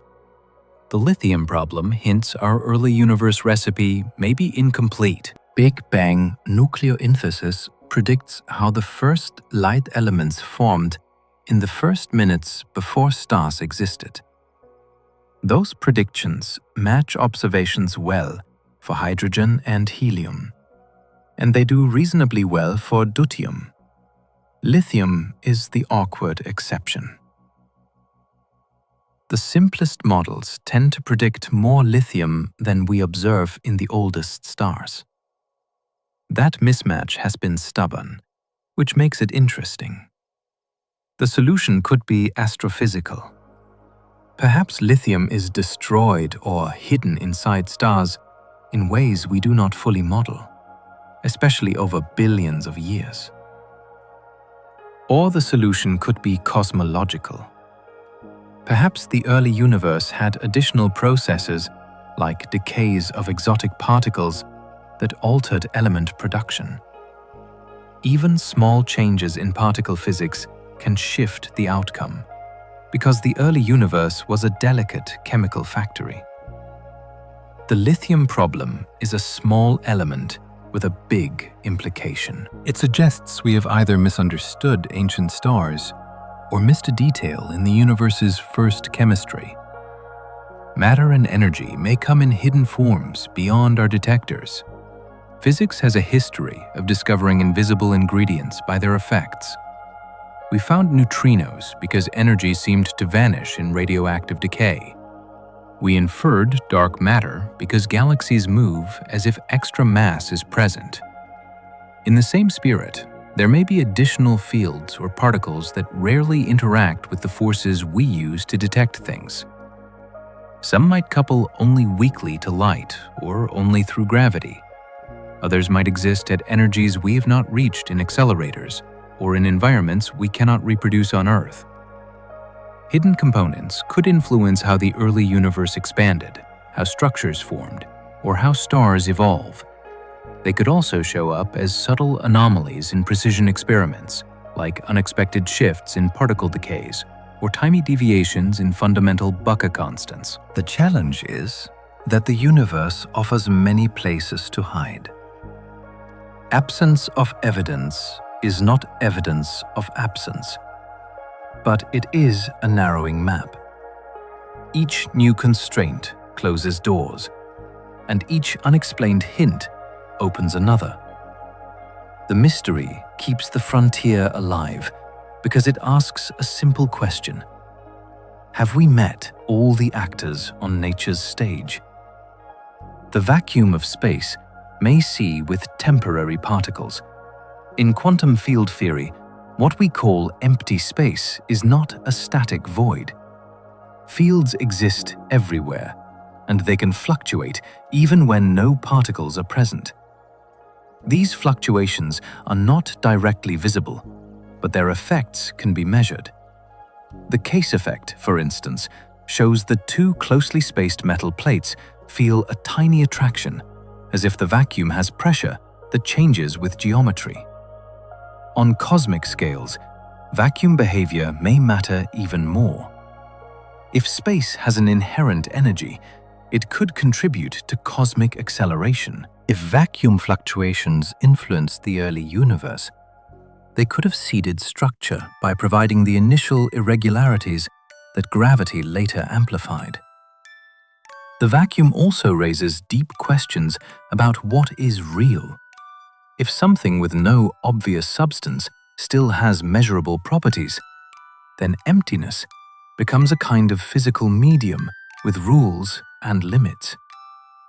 The mystery is that the most familiar backdrop of existence may be an active participant. Space, even when it appears empty, may be quietly doing work in the background. The cosmic web links galaxies in filaments we still cannot fully map. On the largest scales, galaxies are not spread evenly. They gather along vast strands of matter with wide, emptier regions between them. This structure is known as the cosmic web, and it resembles a three-dimensional lattice stretched across billions of light-years. We can trace parts of it by counting galaxies. But much of the web is made of faint gas and unseen mass that does not shine brightly. Some filaments are revealed when background light passes through them and picks up subtle absorption signatures. Others appear when hot gas gently distorts ancient microwave light as it travels toward us. Mapping the web is like trying to sketch a forest at night using only the way it blocks distant headlights.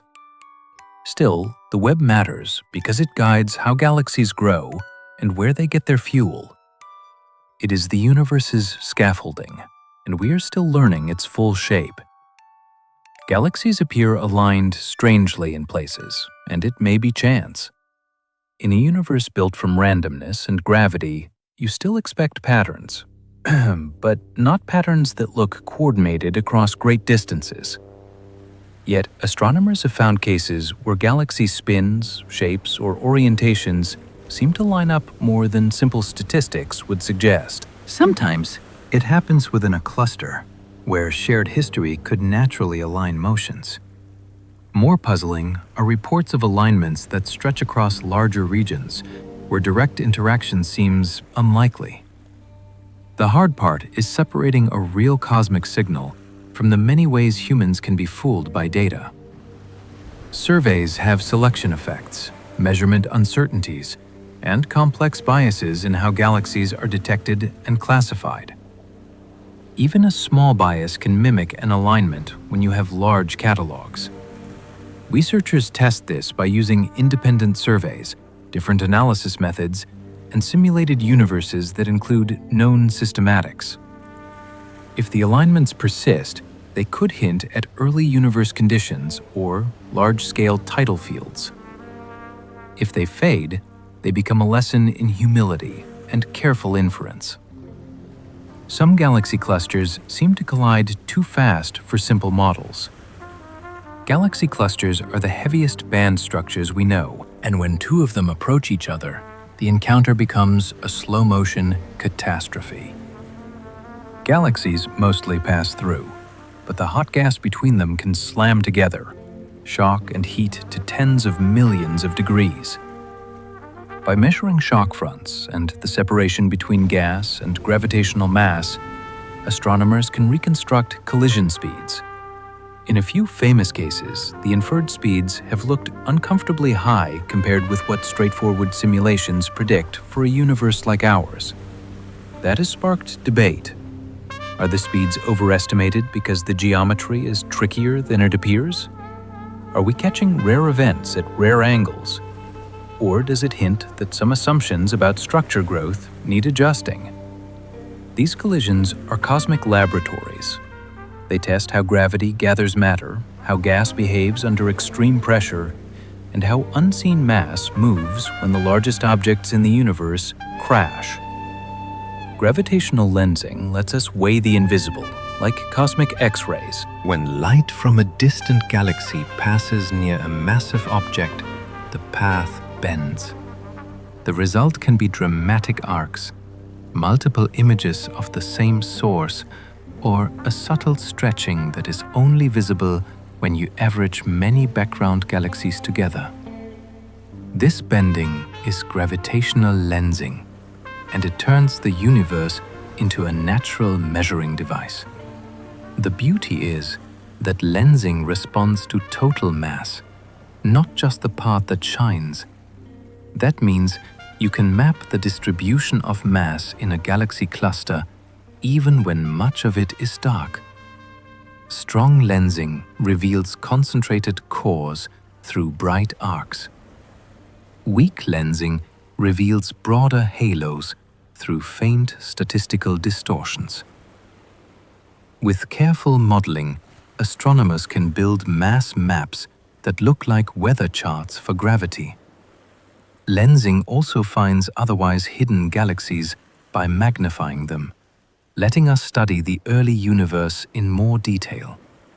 It is one of the rare techniques that makes the invisible measurable using light that was already on its way to us. We still debate how the first stars ignited in the dark.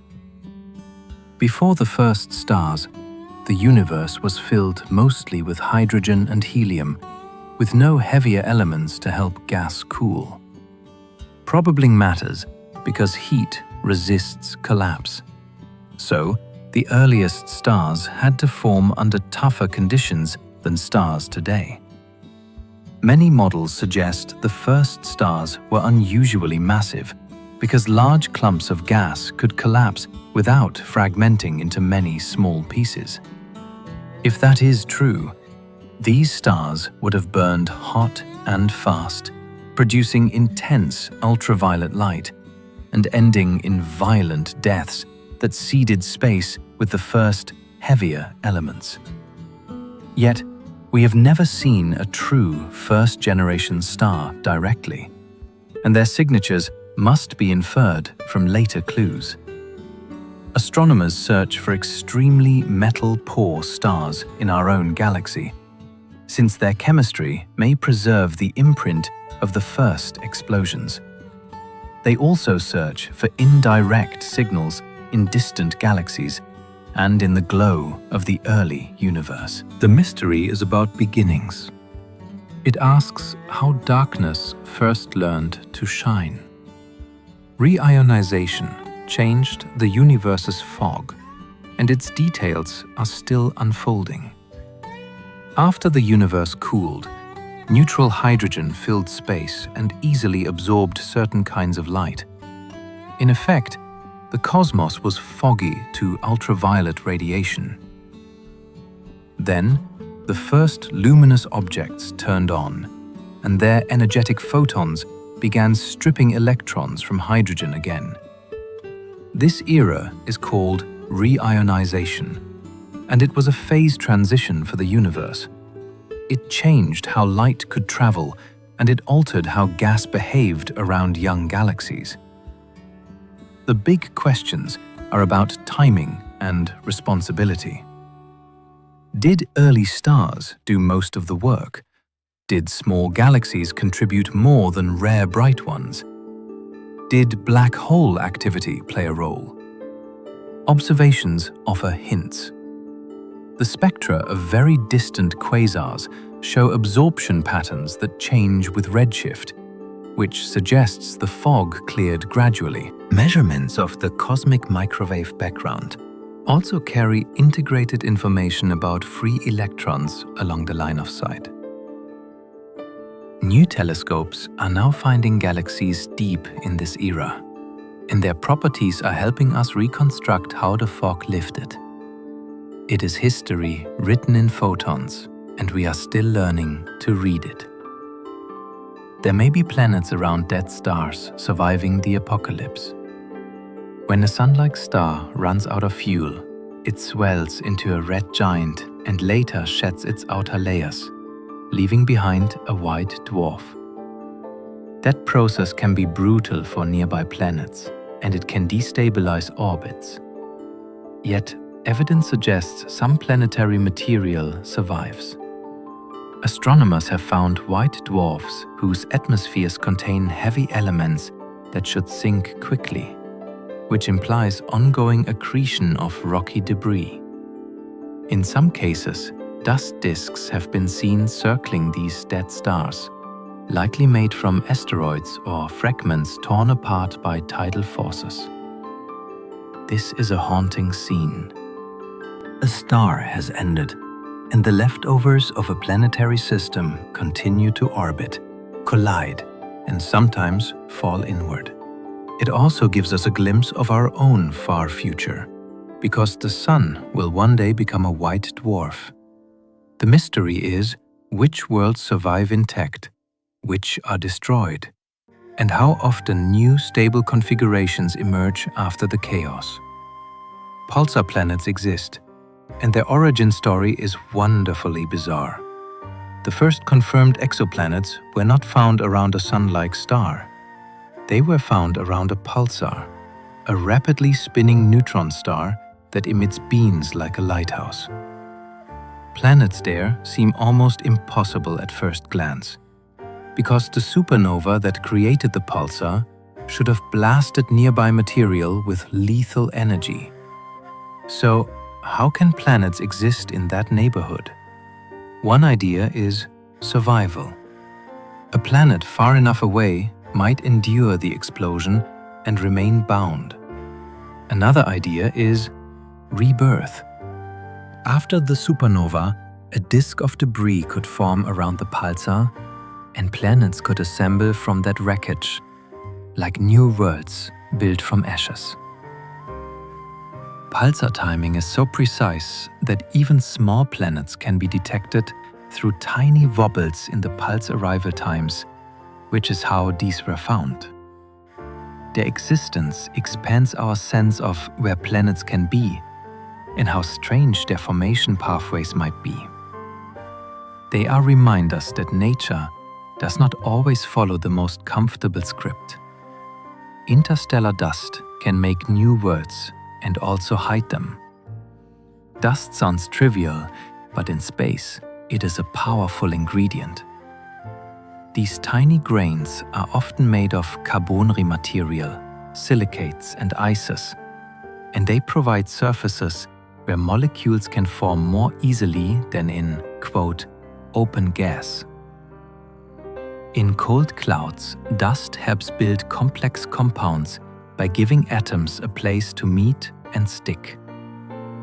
Dust also blocks and scatters visible light, which is why many star-forming regions look like dark gaps in the Milky Way. That hiding effect is frustrating, but it is also revealing because it pushes us to use infrared and radio astronomy to see what is happening inside. In young systems, dust grains collide and clump, growing from smoke-sized particles into pebbles, then into pennitamals that can become planets. Dust is both curtain and construction material. It obscures, it cools, it catalyzes, and it builds. The mystery is in the details of growth. We can watch disks around young stars, but the jump from grains to planets is still a story with missing pages. The first galaxies may have been small, yet astonishingly bright. In the early universe, galaxies had less time to assemble, but they may have formed stars at a furious pace. Some early candidates look compact, with intense light pouring from relatively small volumes.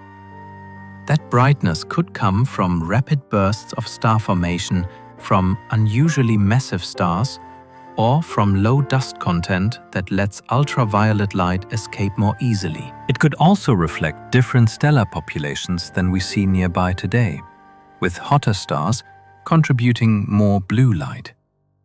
Another possibility is that early galaxies were fed efficiently by cold streams of gas, providing steady fuel even while the universe was young. The challenge is interpretation. At extreme distances, light is stretched to longer wavelengths, and measurements depend on careful modeling of spectra and dust. As data improves, astronomers can separate starlight from other contributions and estimate ages, masses, and star formation rates more reliably. These first galaxies matter because they help transform the universe's environment, and because they tell us how quickly order can emerge from cosmic beginnings. Some exoplanets have comet-like tails, losing their atmospheres to space. Some worlds orbit so close to their stars that their surfaces and skies are being stripped away. Intense starlight heats the upper atmosphere until atoms and molecules escape, flowing outward like steam from a kettle. In extreme cases, dust can be dragged along too, creating a trailing tail that can stretch for huge distances behind the planet. When such a planet passes in front of its star, the tail can make the dip in starlight look lopsided, with a slow fade in or a lingering recovery. That strange transit shape is one way we infer the tail's presence. This is planetary erosion in real time. Over long spans, a once substantial world could be carved down, perhaps leaving a dense core behind. It also teaches us what starlight can do to a planet's chemistry. A tail is not just a visual. It is a record of a world shedding itself, atom by atom, into interplanetary space. A few planets orbit in hours, skimming dangerously close to their stars. Some planets whip around their stars so quickly that a year lasts less than a day. These ultra-short period worlds circle at distances where tides are fierce and temperatures can climb high enough to melt rock.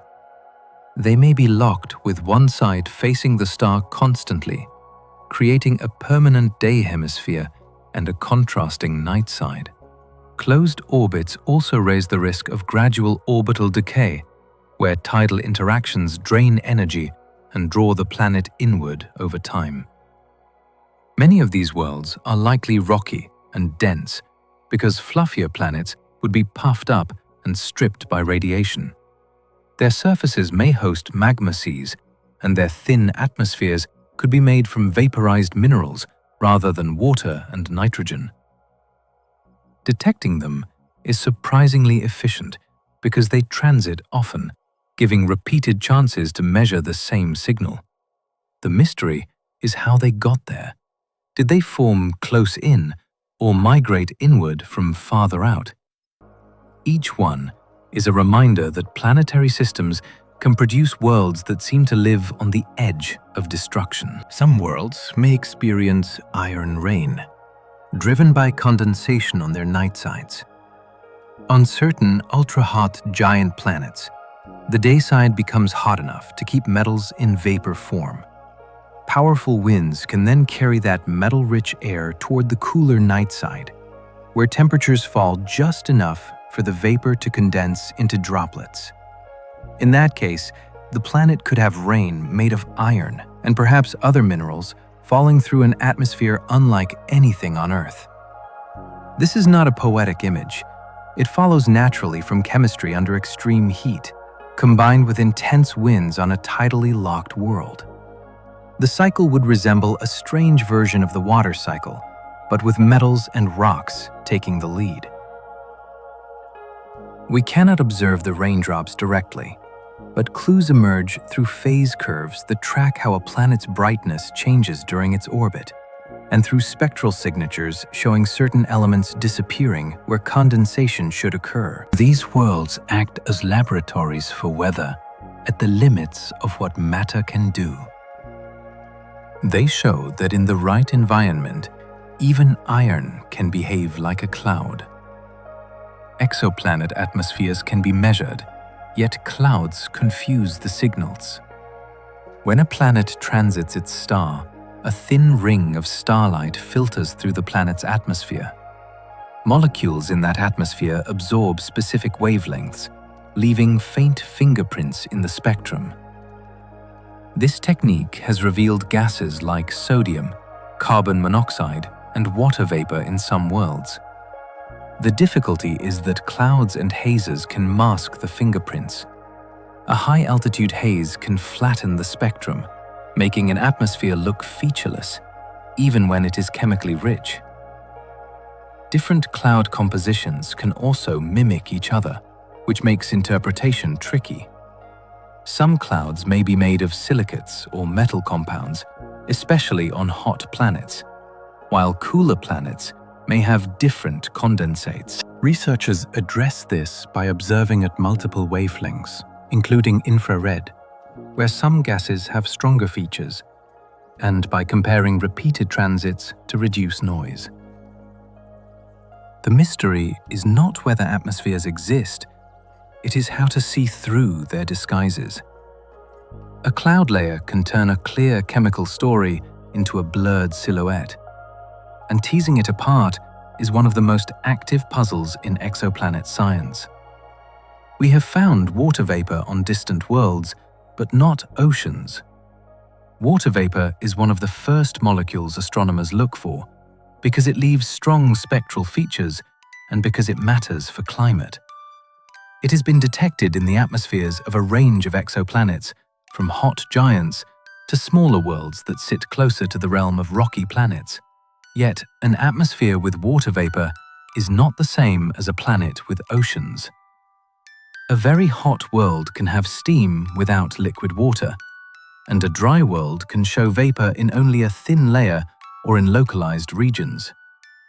Clouds can complicate things further, hiding deeper layers where conditions might be different. To argue for oceans, scientists need more context. They look at temperature, pressure, atmospheric composition, and how energy moves across the planet. They also search for signs of weather, like changing cloud patterns or day-to-night transport. The mystery is that oceans are a surface feature, while most of our measurements are atmospheric hints. We are learning to read those hints more carefully, and each detection brings us closer to knowing which distant worlds truly have seas. The search for techno-signatures is young and full of open questions. If another civilization exists, it might leave detectable traces that are not biological, but technological. Radio signals are the classic example, since narrowband transmissions can stand out from natural noise. Yet, radio is only one possibility. Lasers could appear as brief optical flashes. Industrial chemistry might alter an atmosphere in distinctive ways. Large-scale engineering, if it existed, could reshape starlight in measurable patterns. The difficulty is choosing what to search for without assuming aliens behave like humans. Another challenge is separating artificial signals from natural and human-made interference. The field is learning to use machine learning to sift large data sets and to coordinate observations across multiple telescopes so that a candidate can be checked quickly. The search is also becoming more systematic, moving from a few targeted stars to wide surveys of the sky. The mystery is not only whether anyone is out there, it is also what would count as evidence and how we would recognize it when it arrives. In that uncertainty, the search feels like a new kind of exploration. Our probes will drift between stars carrying human fingerprints quietly. A few human-made spacecraft are already on trajectories that will carry them beyond the outer planets, beyond the Sun's main influence, and eventually into our interstellar space. They will not arrive at a nearby star anytime soon, but over vast spans, they will pass through the galaxy as small artifacts of our species. Some of these probes carry intentional messages, such as the Voyager Golden Records, designed as time capsules that describe Earth through sounds, images, and basic scientific ideas. Even without such records, the probes themselves are signatures, built from metals and electronics that do not form naturally in that arrangement. In a sense, they are our first physical presence beyond the solar system, and they will likely outlast many things on Earth. The long drift also raises a quiet question about contact. If another civilization ever finds them, it will be because curiosity is universal. The probes are slow, silent ambassadors, and their journey is both modest and profound. The edge of the observable universe is not an edge at all. There is a limit to what we can see, not because the universe ends there, but because light takes time to travel beyond a certain distance. Light has simply not had enough time to reach us since the universe began. That boundary is called the observable universe, and it expands as time passes, revealing more regions as their light arrives. Yet there are also areas we may never see, because space itself is expanding. If expansion carries regions away fast enough, their light may never catch up to us. This creates a horizon that feels like an edge, but it is really a limit of communication, not a wall. It is like standing in fog and saying, "The world ends where visibility fades. The world continues. We just cannot see it." The mystery is that reality almost certainly extends beyond our cosmic view, and we must build our understanding with a map that is inherently incomplete.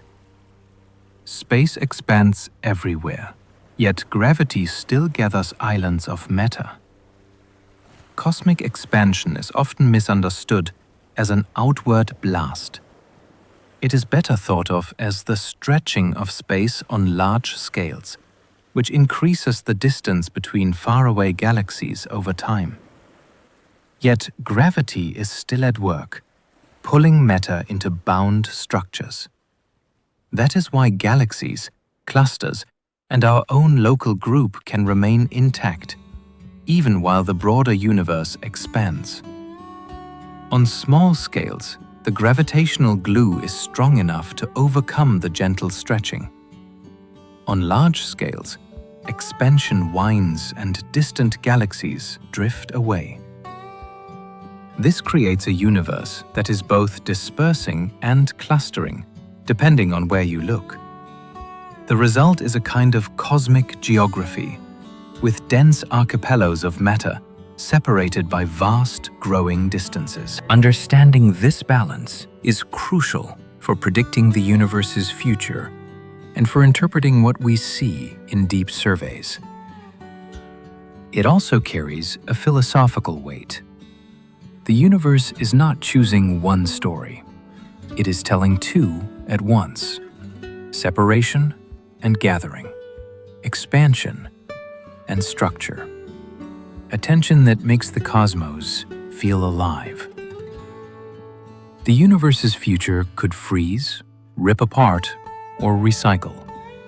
Cosmology is unusual because it lets you ask a question that sounds like mythology, yet it can be tackled with data. How will everything end? The answer depends on what dark energy really is and whether its strength changes with time. If expansion continues and matter thins out, galaxies will drift farther apart and star formation will slow, leaving a colder, darker cosmos. If the driving force of expansion grows stronger, it could eventually overwhelm gravity and tear structures apart. And if dark energy changes sign, or if new physics appears, the universe could slow, stop, and perhaps collapse into a new beginning. Each option is a different ending to the same story, and all are being tested by measuring how expansion behaves across cosmic history. The future is not only far away, it is a clue about the laws that run the present. Some models predict a big rip where even atoms come undone. In the Big Rip picture, dark energy does not stay steady. It strengthens as time passes. At first, that would be hard to notice because local gravity would still hold galaxies together. Later, the expansion would become more forceful. Galaxy groups would separate, then galaxies themselves would be pulled apart. Eventually, even solar systems would be disrupted as the stretching of space overwhelms the forces that keep planets in orbit. The most unsettling step comes last. If the runaway continues, molecules and atoms could be torn apart as the expansion wins over the forces inside matter. This is an extreme scenario, and it is not the leading expectation, but it remains mathematically possible for certain kinds of dark energy. What makes it fascinating is its structure. It turns the end of the universe into a time of disassembly, moving from the grandest scales down to the smallest. By measuring how dark energy behaves now, we are quietly checking whether such a fate is even on the table. Other models predict heat death, a slow fading into calm darkness. Heat death is not a dramatic explosion. It is a gradual quieting. Over immense spans, stars burn through their fuel, and the gas needed to make new stars becomes locked away in dim remnants or scattered too thin to gather. The universe keeps expanding, so distant galaxies slip beyond reach, and each local region becomes more isolated. Energy differences even out. Hot things cool. Useful gradients fade. In that far future, the cosmos approaches a state of maximum entropy, where change still happens, but the grand organized fireworks become rare. This idea can feel bleak, yet it is also strangely serene, like a universe exhaling and settling. It is grounded in thermodynamics, and it fits naturally with a universe that expands forever. The mystery is not the concept. The mystery is whether dark energy will truly remain steady long enough for this slow ending to unfold. Our measurements of expansion are, in a way, measurements of how patient the universe might be. A cyclic universe is possible, though evidence remains elusive. A cyclic universe offers an ending that is also a beginning. Instead of one Big Bang followed by endless expansion, The cosmos could pass through repeated phases, expanding, cooling, then somehow contracting or resetting into Ca, another hot start. There are many ways to imagine this in physics. Some involve a bounce that avoids a singular collapse. Others involve branes or extra dimensions where cycles are driven by dynamics beyond ordinary space. The appeal is obvious. It sidesteps the question of a single, absolute beginning and offers a rhythm to cosmic history. The difficulty is survival of evidence. Each cycle could erase the detailed record of the previous one, leaving only faint traces in primordial patterns or in the distribution of large-scale structure. Scientists look for signatures that would be hard to mimic in simpler models, such as certain imprints in the spectrum of early universe fluctuations. So far, nothing has forced a cyclic conclusion. Yet the idea persists because it is a serious attempt to make cosmology feel complete, with no first page missing. The multiverse is a serious idea, yet it is hard to test. The multiverse is often treated like science fiction, but it grows naturally out of some scientific frameworks. Inflation, for example, can be imagined as a process that ends in some regions while continuing in others, creating many bubble universes with different conditions. Some versions of fundamental physics also allow many possible vacuum states, like different valleys in a landscape of laws. If our universe is one valley among many, and some features we measure could be local facts rather than universal necessities, the challenge is evidence. Other universes, if they exist, may be causally disconnected from us, which means no light, no particles, no direct messages. Researchers have proposed indirect tests, such as searching for scars from ancient bubble collisions in the cosmic microwave background. Those searches have not delivered decisive proof. The multiverse remains a bold idea with a frustrating barrier. It might be true and still remain difficult to confirm. That tension is part of what makes it a mystery worth treating carefully, with both imagination and restraint. Cosmic coincidences appear everywhere, and we argue over their meaning. Sometimes the universe seems to set its knobs to strangely convenient values. Certain ratios and scales line up in ways that make scientists pause. Why is the density of dark energy so small compared with what naive quantum estimates suggest? Why do the amounts of dark matter and ordinary matter end up within a couple of orders of magnitude of each other when they could have been wildly different? Why do some dimensionless constants sit in ranges that allow longinivid stars and complex chemistry? These are called coincidences, and they split opinion. Some researchers expect deeper physical principles will explain them, like hidden symmetries or undiscovered fields. Others suggest we observe these values because only certain ranges permit observers at all, which turns the question into one of selection. The debate is intense because it touches both physics and philosophy, and because it shapes which theories are seen as promising. Coincidences alone do not prove anything. They are markers that suggest, look here, something may be missing from the story. Asterisk. Life could hide underground on worlds that appear lifeless from space. A planet may look barren on the surface, yet remain active below. Subsurface environments are shielded from radiation, temperature extremes, and impacts. On Earth, microbes thrive deep within rock, drawing energy from chemistry rather than sunlight. That widens our imagination for other worlds. Mars, for example, is cold and dry at the surface today, but underground, it may still hold pockets of ice, brines, or reactive minerals that supply energy.